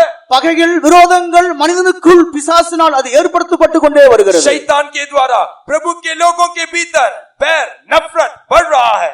பகைகளை விரோதங்களை தேவனுடைய பிள்ளைகளாகி நாம் களைந்து தெய்வீக சுபாவத்தை தரிக்க வேண்டியவர்கள். हमारे जीवन में प्रभु के लोगों के भीतर वो बैर को, वो नफरत को उतार कर परमेश्वर को, वो ईश्वरीय स्वभाव को पहन कर हमें आगे बढ़ना है। அடுத்து அந்த நினிவேல இருந்த அக்கிரமம் ஐந்தாவதாக और पांचवा उस निनिवे के भीतर रहने वाला अधर्म क्या है? 4 வசனத்துக்கு நாம் வரும்போது आप जब उस चौथा वचन में आने के அங்கே समय பாவம், அங்கே வேசித்தன பாவம் குடிகொண்டிருக்கிறது. वहाँ पाप और वहाँ वेश्यागामी वो पाप वो बढ़ रहा है। இன்றைக்கு பூமி முழுவதும் இவைகளால் அடிமையாக்கப்பட்டு வருகிறது.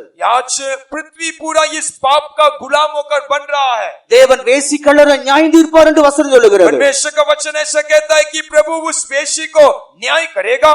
ஆனால் இந்த ஆவியோ பூமிக்குள்ள வல்லமையாய் கிரியை செய்து கொண்டு வருகிறது. लेकिन आज ये आत्मा इस पृथ्वी में बहुत ही सामर्थ के साथ काम कर रही தேவ है। ஜனங்களோ அதற்கு எதிர்த்து நின்று அவைகளை விரட்டக்கூடியவர்கள். प्रभु के लोग उसके विरोध में सामना करके उसको भगाना चाहिए। சபையானது பாவத்துக்கு அல்ல, தேவன் பரிசுத்தத்துக்கு என்று உருவாக்கி வைத்திருக்கிறார். कलीसिया को प्रभु ने पाप के लिए नहीं बल्कि पवित्रता के लिए प्रभु ने बुलाया है। பரிசுத்தமுள்ள சபையை எக்கால துணிக்கும் போது அவரை சந்திக்க போகிறது. ये पवित्र कलीसिया जब तूरी फूका जाएगा उसके पास जा मिलेगा। ஆகையால் மனிதன் பாவத்தை செய்ய இன்னும் அவனது தூண்டிக் கொண்டே இருக்கிறது. इसीलिए मनुष्य को पाप करने के लिए वो आत्मा भीतर से उसको उस्काता रहता है। பாவம் செய்கிற எந்த மனிதன் நான் செய்து பாவம் போதும் என்று சொல்லி அவன் தாகம் தீர்க்கப்படுகிறது இல்லை. पाप करने वाला एक मनुष्य मैंने किया हुआ पाप काफी है कर बोलने वाला ऐसा प्यास उसके भीतर नहीं बुझता। பாவம் செய்கிற மனிதன் அவன் தாகம் தீர்க்கப்பட்டு அந்த பாவத்தை வெறுக்க வேண்டுமானால் இயேசுவாகிய கர்த்தராகிய இயேசு கிறிஸ்து ஒருவருக்கே சாத்தியம். पाप करने वाला वो मनुष्य उसके भीतर रहने वाला वो प्यास को बुझाकर छोड़कर वो पाप नहीं चाहिए करके कहने वाले वो अवस्था में आने के लिए प्रभु यीशु मसीह उसके लिए आवश्यक எந்த है। பாவியும் பாவத்தின் மேல் வெறுப்பை கொடுத்து அந்த பாவத்துக்கு சத்துருவாய் எடுத்து நிறுத்தக்கூடிய வல்லமுள்ளவர் இயேசு கிறிஸ்து ஒருவர் தான். हर एक पापी व्यक्ति उस पाप को घृणा करने के लिए, उस पाप को नफरत करने के लिए रखने वाला एक ही व्यक्ति हमारा प्रभु यीशु मसीह है. ஆறாவதாக அது அவங்களுக்குள் இருக்கிற அக்கிரமத்தின் கிரியானது छठवां उनके भीतर रहने वाला अधर्म का क्रिया क्या है? பில்லி சூனிய பாவம். वो जादू टोना, பில்லி சூனிய பாவம் वो टोना का पाप है. இன்றைக்கு பில்லி சூனியத்தினால் பூமி நிறைந்திருக்கிறது. आज जादू टोना से पृथ्वी भरा हुआ है. தேவனுடைய பிள்ளைகளுக்குள் அது ஒரு நாள் கிரியை செய்யக்கூடாதவைகள். के लोगों के भीतर ये पाप कदापि काम नहीं करना. பில்லி சூனியங்களை அனுசரிக்கிறவர்கள், பில்லி சூனியங்களை அனுசரித்து செய்து வருகிறவர்கள், जो कोई जादू टोने में विश्वास रखते हैं और उस काम को करते அவருடைய हैं, ஆத்மா எங்கே போகும்? उनका आत्मा कहाँ जाएगा? அக்கினி கடலுக்கு போகக்கூடியது. नरक के आग में वे पहुंचा दिया जाएगा. அதுதான் வெளிப்படுத்தின விசேஷம் 21ஆம் அதிகாரம் 8வது வசனம். वही बात को प्रकाशित हुआ कि 21वां अध्याय के 8वें वचन में पढ़ सकते हैं. இந்த நாகும் 3ஆம் அதிகாரத்தில் சொல்லப்பட்ட சில பாவங்கள் அங்கேயும் எழுதப்பட்டிருக்கிறது. नाहुम का पुस्तक 3 अध्याय में कहा गया हुआ कुछ पाप जो है प्रकाशित वाक्य में भी उल्लेख किया गया है. சூனியக்காரரும் அக்கினி கடலிலே தள்ளப்படுவார்கள். जो जादू करते हैं वे भी उस नरक के आग में डाल दिए जाएंगे. சூனியக்காரர் உயிரை வேட்டையாடுகிறார்கள். ये लोग लोगों के उस प्राण का घातक है. அவைகள் ஒரு ஆவிகள், அவர்களுக்குள்ள ஒரு தாகத்தை உண்டாக்கி கொண்டே இருக்கிறது. वो एक आत्मा है जो उनके भीतर एक प्यास को ले आता है. ஆகையால் சபைகள் இவைகளை விட்டெல்லாம் தன்னை சுத்திகரித்துக் கொள்ள வேண்டும். इसीलिए कलीसिया ये सारे बातों को छोड़कर अपने आप को पवित्र करना होगा. இப்படிப்பட்ட ஒரு அக்கிரமத்தின் தாகமுள்ளவளாக இவள் இங்க தண்ணீர் எடுக்க ஒவ்வொரு நாள் வருகிறார். ऐसे एक अधर्म के साथ, एक पाप का एक प्यास के साथ हर दिन इस कुएं के पास वो पानी लेने के लिए, जल भरने के लिए वो पहुंचती है. இவளுடைய ஆத்துமாவில் இருக்கிற இந்த அக்கிரமத்தின் தாகத்தை தீர்க்கும்படிதான் இயேசு பிரயாசப்படுகிறார். उसके आत्मा के भीतर, उसके प्राण के भीतर रहने वाले इस अधर्म के उस प्यास को बुझाने के लिए यीशु मसीह आ पहुंचा. இப்பொழுது இந்த தேவகுமாரனுக்கு ஏன் தாகம் வந்தது, எதன் மேல் தாகம் வந்தது என்பதை நாம் சிந்திக்கிறோம். अभी इस परमेश्वर के पुत्र के भीतर प्यास क्यों आया, उसका वजह क्या है कर हम ज्ञान करेंगे. உண்மையாவே அவர் சரீர தாகத்தை பற்றி தான் அவர் பேசியிருப்பார். ஆனால் यदि अक्षरी तौर से यदि यीशु मसीह वहां अपने शरीर के प्यास के बारे में यदि वो बात किया होता तो சீஷர்கள் பட்டணத்திலிருந்து ஆகாரம் கொண்டு வந்து அவருக்கு கொடுத்த பின்பு, जब चेले लोग नगर से भोजन लेकर उसको देने के बाद, போதகரே நீர் புசியும் என்று சொல்லுகிறார்கள். हे स्वामी भोजन करो करके वे कहते हैं. உண்மையிலே அந்த தாகத்துக்கு அவர் அந்த தாகத்தில் இருப்பது உண்மையானால், यदि वो प्यास, शारीरिक प्यास उसके भीतर वो वास्तविक रहने पर, அதுதான் அவருடைய பசியாக இருக்குமானால், यदि वही उसका भूख होकर रहने से அந்த ஆகாரத்தை உடனே அவர் புசித்திருக்க வேண்டும். तुरंत वो भोजन को वो खाना था, ஆனால் அவர் புசிக்கவில்லை. लेकिन उसने वो भोजन नहीं खाया. நீங்கள் அறியாத ஒரு போஜனம் எனக்கு உண்டு. आप नहीं जानने वाला एक भोजन मेरे लिए है.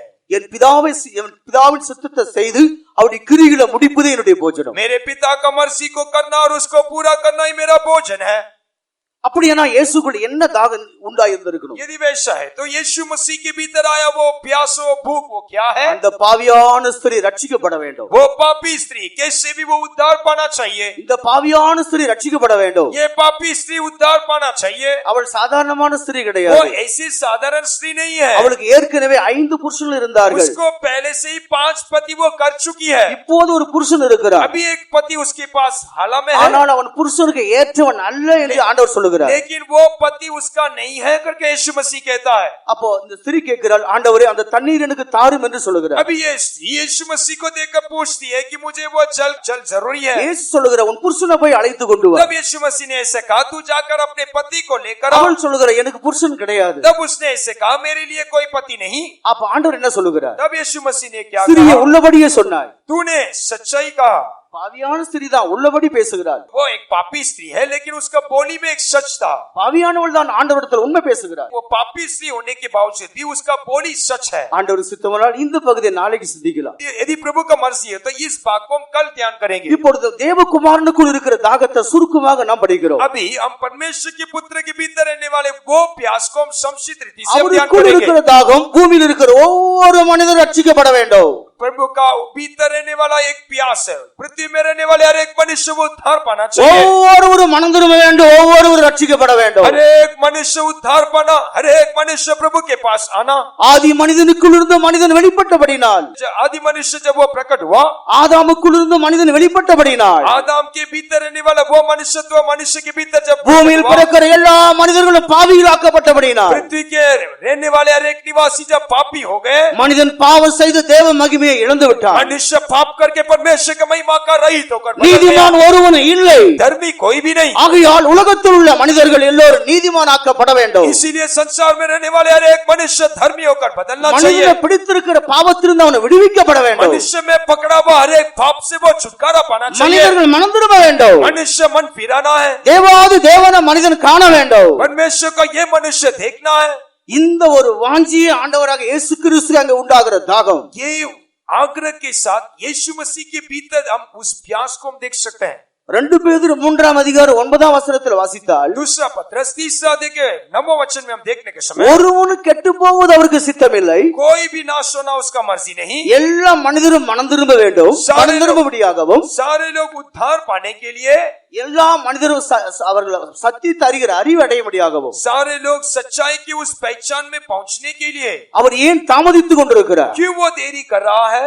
நம்மிலும் கூட பலர் ஆண்டவர் வந்தா போய்விடலாம் என்று யோசிப்போம். सब लोग हम ऐसे सोचते हैं यदि यीशु मसीह अभी आएगा तो हम सब लोग ले जाएंगे। ஆண்டவர் நம்மை பார்க்கிறார், ரட்சிக்கப்படாத திரளான கோடி கோடான ஜனத்தையும் பார்க்கிறார். प्रभु हमको भी देखता है, उद्धार नहीं प्राप्त किए हुए करोड़ों लोगों को भी वो देख रहा है। அவர்களே நான் ரட்சிக்க வேண்டும், वे लोगों को भी हम उद्धार करना चाहिए। அவர்களே நான் பரலோகத்துக்கு கொண்டு போக वे வேண்டும். लोगों को भी हम स्वर्ग में ले जाना चाहिए। அதுவே நம்முடைய ஆண்டவருடைய தாமதமாக இருக்கிறது. इसीलिए हमारा प्रभु यीशु मसीह देर कर रहा है। ஒருவனும் கெட்டு போகாமல் எல்லா மனிதர்களும் மனம் திரும்ப வேண்டும். एक व्यक्ति भी नाश नहीं होना बल्कि सारे लोगों का उद्धार होना चाहिए। இந்த வேளையிலும் அவர் நம்மேல் கொண்டிருக்கிற மகா பெரிய தாகம் அதுவாகவே இருக்கிறது. इस समय भी प्रभु यीशु मसीह का वो प्यास यही है।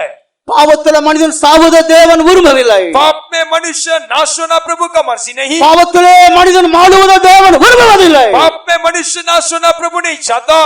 பாவத்தில சாகிற மனிதனுடைய மரணத்தை நான் வெறுக்கிறேன். पाप में नाश होने वाला उस मृत्यु को मैं नफरत करता हूँ। அறியாமை உள்ள காலத்தை தேவன் காணாதது போல் இருந்தார், இப்பொழுதோ எங்கும் உள்ள மனிதர்களும் மனம் திரும்ப வேண்டும் என்று தேவன் எதிர்பார்க்கிறார். जब हम अनजानते उस समय हमने किया हुआ कामों को प्रभु आनाकानी करता, लेकिन प्रभु आज एक आज्ञा देता कि संसार के हर एक लोग जो है वो उद्धार पाए। அப்போஸ்தலர் நடவடிக்கைகள் 17 நாம் அபிதமாக வாசிக்கிறோம். प्रेरितों का काम 17 अध्याय के 30वें वचन में ऐसे हम पढ़ सकते हैं। அறியாமை உள்ளங்கள் காணாதது போல் ஆண்டவரால் விடப்பட்டது. जब हम अनजानते उस समय प्रभु ने हमारे बातों को अनदेखी रहा। ஆனால் இப்பொழுது பூமியின் எல்லை எங்கும் உள்ளவர் மனிதர்களும் அவர்கள் மனம் திரும்ப வேண்டும். लेकिन अब पृथ्वी के हर एक लोगों को देखकर वो मन फिराने का आज्ञा देता है। பூமியின் எல்லை எங்கும் உள்ளவர்களே என்ன நோக்கி பாருங்கள், ரட்சிக்கப்படுவீர்கள். पृथ्वी के हर एक लोगों मेरे और देखो तुम उद्धार पाओगे। அவர்கள் அவரை நோக்கி பார்த்து பிரகாசிக்கப்பட்டார்கள்.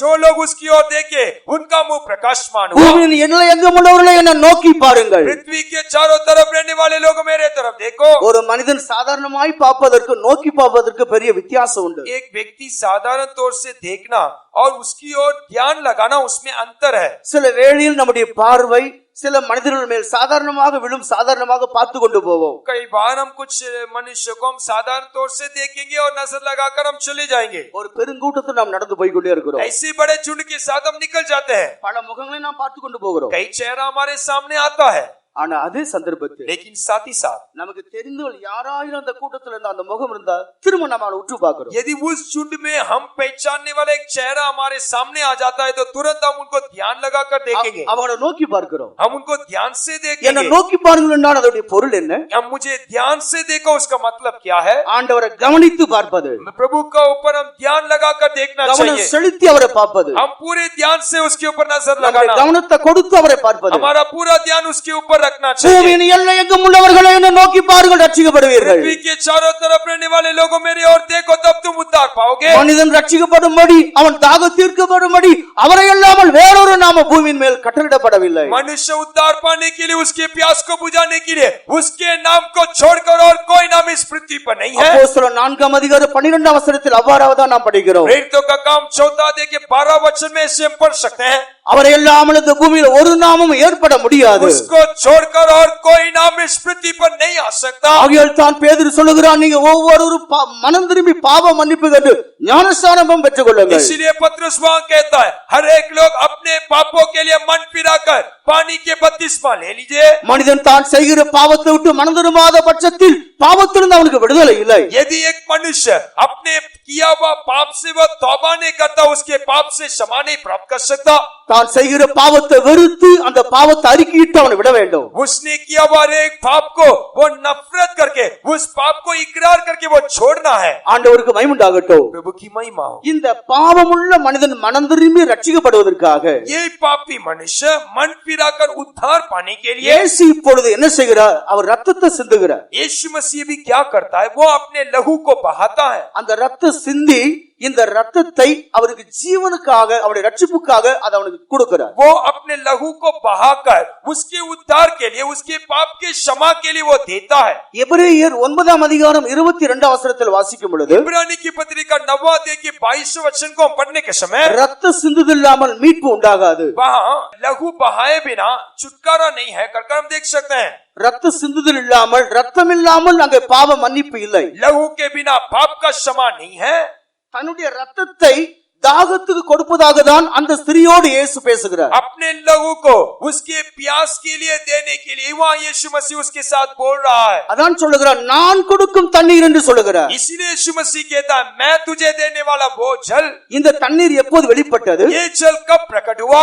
இயேசுவை நம்முடைய பாவங்களுக்காக பிடித்து அவரை நியாயம் தீர்த்தார்கள். यीशु मसीह को हमारे पाप के खातिर उसको पकड़ाया गया और उसके ऊपर न्याय किया गया। பாவத்து நிமித்தம் அவர் அடிக்கப்பட்டார், நொறுக்கப்பட்டார். हमारे पाप के कारण वो मारा गया और वो कुचला गया। தன் சரீரத்திலே ஐகாயங்கள் அவர் கொண்டார். अपने शरीर में 5 घावों को उसने सहन किया। 2 கைகளிலும் ஆணியினால் கடாவினார்கள். 2 हाथों में उसको खीले ठोके गए। 2 கால்களையும் ஆணியினால் கடாவினார்கள். उसके 2 पैरों में खीले ठोके गए।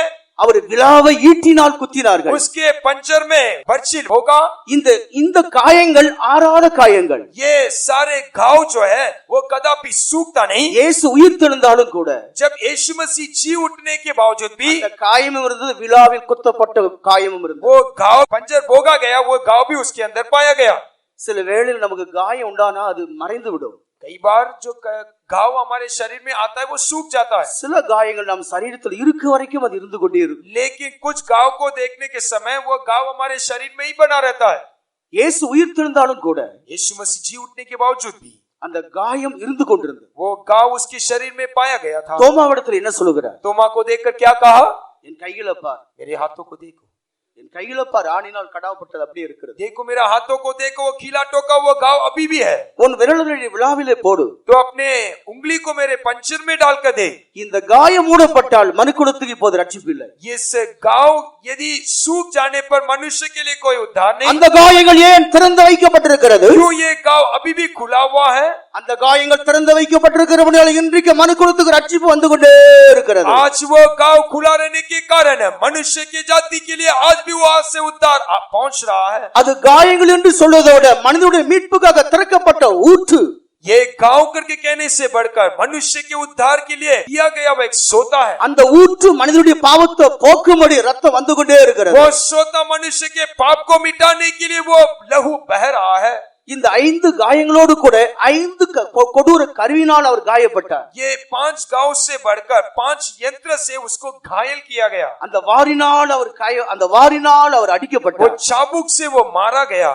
அது முதலாவது கொடூர ஆயுதம். वही उसके ऊपर इस्तेमाल किया हुआ, क्रूरता से इस्तेमाल किया हुआ हथियार है। இரண்டாவது அந்த வாறுகளில் உள்ள 40 கிளைகளில் இருக்கிறதான எலும்பு துண்டுகள். और उस चाबुक में रहने वाले उस हड्डियों का 40 प्रकार का टुकड़ा को हम देख सकते हैं। வாறுனாலும் அடிபட்டால் அந்த வாரினுடைய நுனியில் இருக்கிற எலும்புகளினாலும் அவர் वो அடிபட்டார். चाबुक से उसको मारा गया और चाबुक के लटकने वाले हड्डियों से भी उसका शरीर घायल किया गया। மூன்றாவது விஷமுள்ளுகளினால் தலையிலே அவர் அடிக்கப்பட்டார், और துன்புறுத்தப்பட்டார். और तीसरा विष के कांटों के द्वारा उसके सर में मारा गया, वहां उसको सताया गया। முள்ளுகளினால் ஒரு முடியை பின்னி அவருடைய தலையில வைத்து கோல் வைத்து அடித்தார். कांटों से एक मुकुट को रखकर उसके सर में रखकर उसको लाठी से मारा गया। அந்த விஷ முள்ளுகள் அவருடைய தலையை वो காயப்படுத்துகிறது. विष का कांटा उसके सर को घायल किया। நான்காவதாக ஆணியினால் கடாவுகிறாள், ஆணி அவரை காயப்படுத்துகிறார். और चौथा खीला घायल किया। கடைசியாக ஈட்டி அவரை காயப்படுத்தினார். और आखिरी बर्छी से उसको भेदा गया। அந்த ஈட்டியை போர் சேவகன் எடுத்து குத்தும் பொழுது जब सिपाही वो बर्छी को लेके उसको भेदा, அந்த விழாவிலிருந்து தண்ணீர் ரத்தமும் புறப்பட்டு வந்தது. उसके पंजर से लहू और जल निकल गया। அந்த ரத்தமானது, वो लहू, அந்த தண்ணீரை சேர்ந்து வந்த ரத்தமானது वो लहू से मिला वो पानी जो है, நமக்கு மீட்பை கொடுத்து நம்முடைய தாகத்தை தீர்க்கிறது. वो हमें उद्धार देकर हमारे प्यास को वो बुझा रहा है। இன்றைக்கு பாவத்தின் மேல ஒரு வெறுப்பு ஒரு மனிதனுக்கு எப்படி வர முடியும்? आज पाप के ऊपर एक नफरत एक मनुष्य को कैसे आएगा? மனிதனுக்கு தண்ணீர் தாகம் எடுத்தால் தண்ணீரை தேடி ஓடுகிறான். यदि मनुष्य को प्यास लगने पर वो जल की ओर भागता है, அவன் தாகம் தீர்க்கப்பட்ட பின்பு लेकिन उसकी प्यास बुझने के அவனுக்கு बाद தண்ணீர் எடுத்து கொடுத்தால் அதை வாங்கிக் கொள்ள மாட்டான். उसको पानी देने से आगे वो नहीं पीता है, ஏன்னா தாகம் கிடையாது, क्योंकि उसका प्यास बुझ எனக்கு गया। வேண்டாம் என்று ஒதுக்கி விடுவான். नहीं चाहिए करके उसको टुकरा देगा। ஒரு பாவி பாவ சவிதை விட்டு தாகம் தீர்க்கப்பட்டு அவன் பாவத்தை வெறுக்க வேண்டுமானால் यदि एक पापी इंसान अपने पाप को टुकरा कर उसका प्यास उस पाप से बुझने के लिए, ஒரு காலத்தில் பூமியில் இருக்கிற பாவங்களை செய்து கொண்டு வந்த நம்மில் பலரும் உண்டு. एक समय इस पृथ्वी में रहने वाले पाप को किए हुए हम में से कई लोग यहाँ बैठे हैं।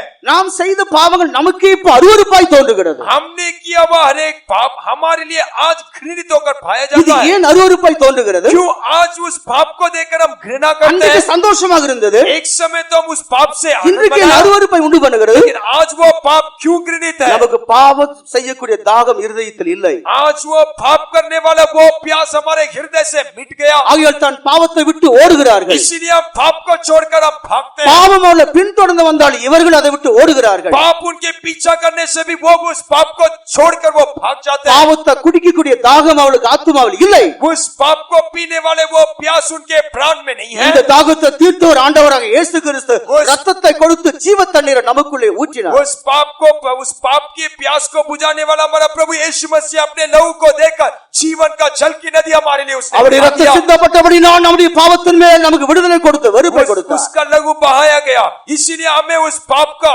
उस प्यास से छुड़ाकर हमें छुटकारा கிருபையின் दिया। வாசல் நமக்காக திறக்கப்பட்டது. अनुग्रह का द्वार हमारे लिए खुला गया। இயேசுவின் விழா நமக்காக திறக்கப்பட்டது. यीशु मसीह ने हमारे लिए द्वार को खोल दिया, ஆனால் இதற்கு ஒரு முடிவு காலம் உண்டு. लेकिन इसके लिए एक अंत है। மனிதர்கள் ரட்சிப்பை தாமதப்படுத்த கூடாது. मनुष्य के उस उद्धार के लिए और आगे देरी नहीं होना। மனிதர்கள் ஞானஸ்நானம் எடுப்பதை தாமதப்படுத்த கூடாது. मनुष्य बपतिस्मा लेने के लिए और देरी नहीं करना। இதுவே அனுகிரக காலம், यही अनुग्रह का समय है, இதுவே ரட்சணையின் நாள். यही उद्धार का समय है। இதற்கு ஒரு முடிவு வரும். அந்த முடிவுக்கு பின்பு உனக்கு ரட்சிப்பு இல்லை. एक अंत रहने वाला, उस अंत के बाद आपके लिए उद्धार नहीं मिलेगा। ஒரு துஷ்ட வாலிபன் ஒரு நாள் ராக்காடத்தில் வெளியில போய் கொண்டிருக்கிறான். एक दुष्ट व्यक्ति एक अंधेरे के समय में वो अपने घर से बाहर निकला। அவன் வழியிலே ஒரு விபத்துக்குள்ளாகி அடிபட்டு காயத்தோடு கிடக்கிறான்.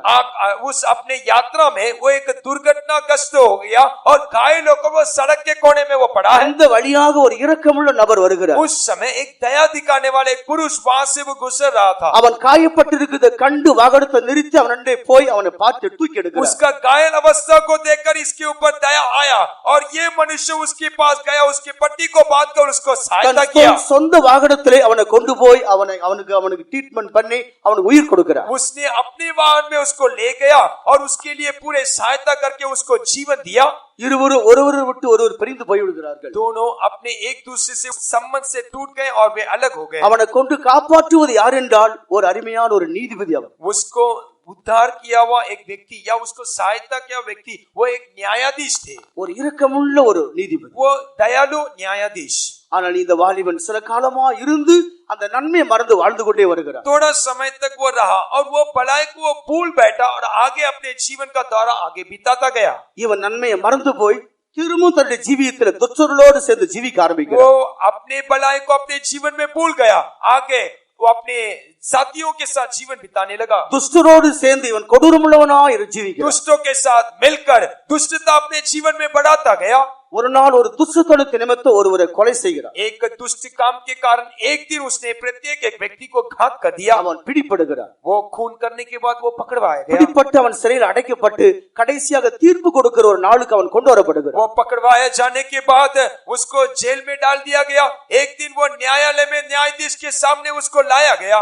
அவனை வந்து சாட்சியின் கூட்டில் நிறுத்துகிறார்கள். जब उसको कचेरी में खड़ा किया गया அவனுக்கு முன்பாக ஒரு உட்கார்ந்து இருக்கிறார், அவர் நீதிபதி அவர். और उसके सामने एक न्यायाधीश बैठा है। இந்த வாலிபன் அவரை உற்று பார்க்கிறார். जब ये आदमी उसको गौर से देखता है, தனக்கு ஒரு நாள் உதவி செய்வர் என்று அறிந்து கொள்கிறார். वो जान लिया कि ये व्यक्ति एक दिन मुझे मदद किया, वही इंसान है। எப்படி ஆயில என்ன இந்த முறை தப்பித்து விடுவார் என்ற நம்பிக்கையோடு இருக்கிறார். उसका अंदर एक आशा उत्पन्न हुआ कि अब तो अब की बार ये मेरे लिए जरूर सहायता करेगा। ஆனால் மேல் உள்ள விசாரணைகள் நடத்தப்பட்டது. उसके बारे में कई पूछताछ जारी रहा। இவன் கொலை செய்தது உண்மை என்பது சாட்சிகளோடு நிரூபிக்கப்பட்டது. उसने घात किया, ये खून किया, ये सच है करके साक्षीदारों के द्वारा इस बात का प्रमाणित हो गया। இவன் கொலை செய்தது உண்மை என்கிற சாட்சி நிரூபிக்கப்பட்ட பின்பு அந்த சாட்சியின் அடிப்படையில் நீதிபதி தீர்ப்பளிக்கிறார், அவனுக்கு தூக்கு தண்டனை அனுமதிக்கிறார். जब ये बात का प्रमाणित हुआ कि इसने खून किया, तब ये न्यायाधीश उसके विरोध में न्याय के पत्र को लिख दिया और उसको फांसी के दंड कहा गया। அந்த தண்டனையை பிரசித்தப்படுத்தின உடனே இவன் சத்தம் போட்டு அழ ஆரம்பிக்கிறான். जैसे ही उसको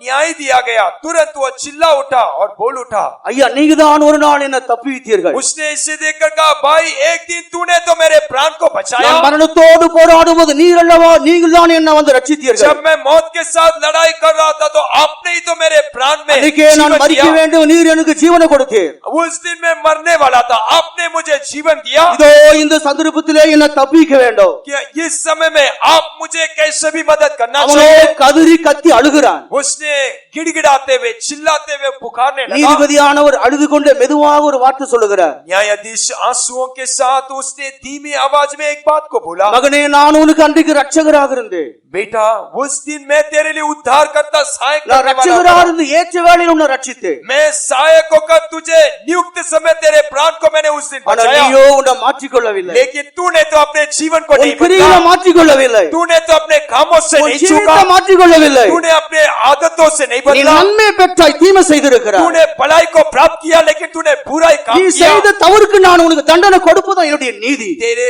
काम बुरा था, इसीलिए तेरे ऊपर न्याय देना मेरा धर्म का काम है। நான் உனக்கு நியாயம் செய்கிற நீதிபதியாக அமர்ந்திருக்கிறேன். मैं तुझे न्याय करने वाला न्यायाधीश होकर यहाँ बैठा हूँ। இப்போது நீ செய்த குற்றத்துக்கு தண்டனை கொடுப்பது என்னுடைய நீதி என்று தீர்ப்பளிக்கிறார். अब तूने किया वह गलती के लिए तुझे देने वाला न्याय मेरा धर्म है। ரட்சிப்பின் வாசல் சீக்கிரத்திலே மூடப்பட போகிறது. उद्धार का फाटक बहुत ही जल्दी बंद होने वाला है। இதுவே நாம் ரட்சிக்கப்பட வேண்டிய காலம். ये उद्धार पाने वाला இதுவே நாம் பாவத்திலிருந்து விடுவிக்கப்பட வேண்டிய காலம். पाप से छुटकारा पाने वाला अच्छा समय ये है। ரட்சிப்பை தாமதப்படுத்த வேண்டாம். उद्धार पाने वाले ये समय को और देरी नहीं करना। ஞானஸ்நானத்தை தள்ளி போட வேண்டாம். बपतिस्मा लेने वाला और भी देरी नहीं உன் करना। ஆவிக்குரிய ஜீவித்தின் ஓட்டத்தை தொடங்குவதற்கு நீ தாமதமாக இருக்க अपने வேண்டாம். आत्मिक दौड़ को आरंभ करने के लिए देरी नहीं करना। இதுவே உனக்கு ரட்சிப்பு நாளாக கர்த்தர் உனக்கு கிருபை இதை கொடுத்திருக்கிறார். आज उद्धार का दिन होकर प्रभु अनुग्रह से तेरे लिए दिया है। என் சத்தத்தை கேட்கிற அருமையான சகோதரனே சகோதரியே, मेरे आवाज को सुनने वाले प्रिय भाइयों और बहनों, நீ எவ்வளவு காலம் பாவம் செய்தாலும் பாவம் உன்னை விட்டு விடாது. आप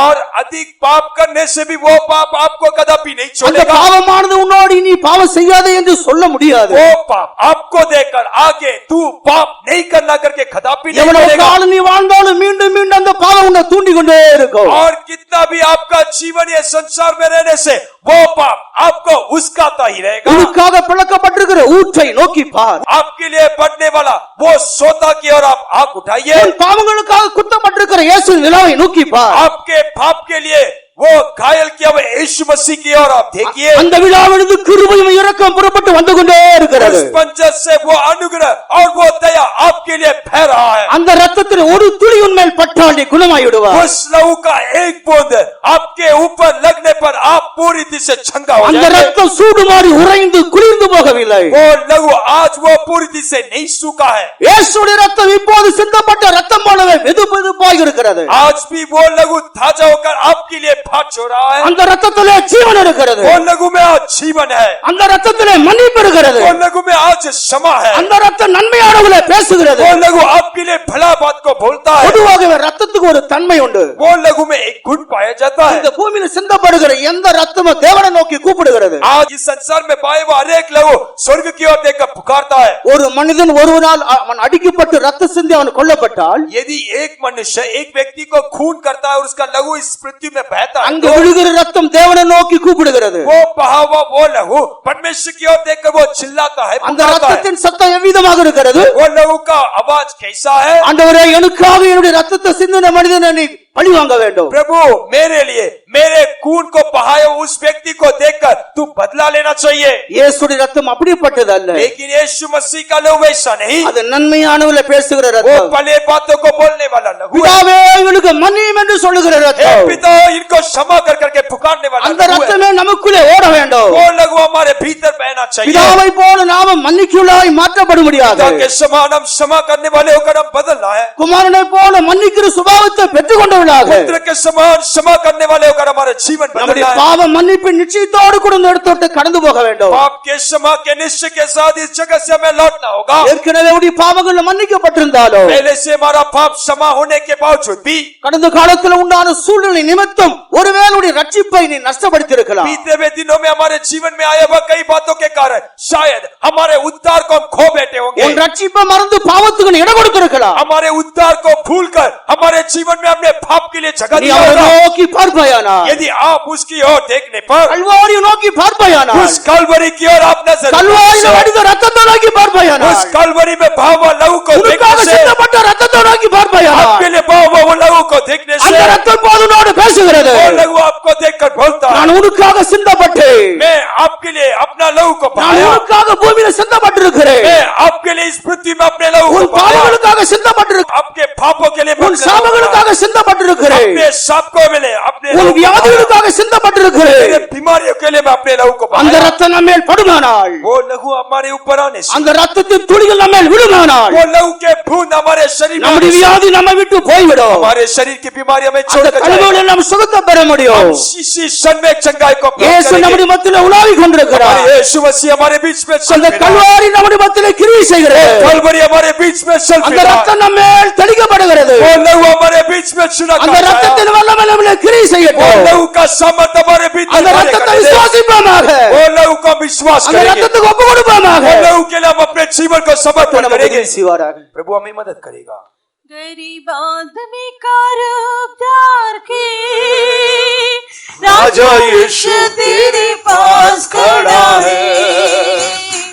अपना दिल खोल बंद न करो, अपना दिल खोल बंद न करो, गरीब आदमी का उतार के राजा यीशु तेरे पास खड़ा है, अपना दिल खोल बंद न करो, अपना दिल खोल बंद न करो, गरीब आदमी का उतार के राजा यीशु तेरे पास खड़ा है, अपना दिल खोल बंद न करो, अपना दिल खोल बंद न करो, गरीब आदमी का उतार के राजा यीशु तेरे पास खड़ा है. अपना दिल खोल बंद न करो, अपना दिल खोल बंद न करो, गरीब आदमी का उतार के राजा यीशु तेरे पास खड़ा है. अपना दिल खोल बंद न करो, अपना दिल खोल बंद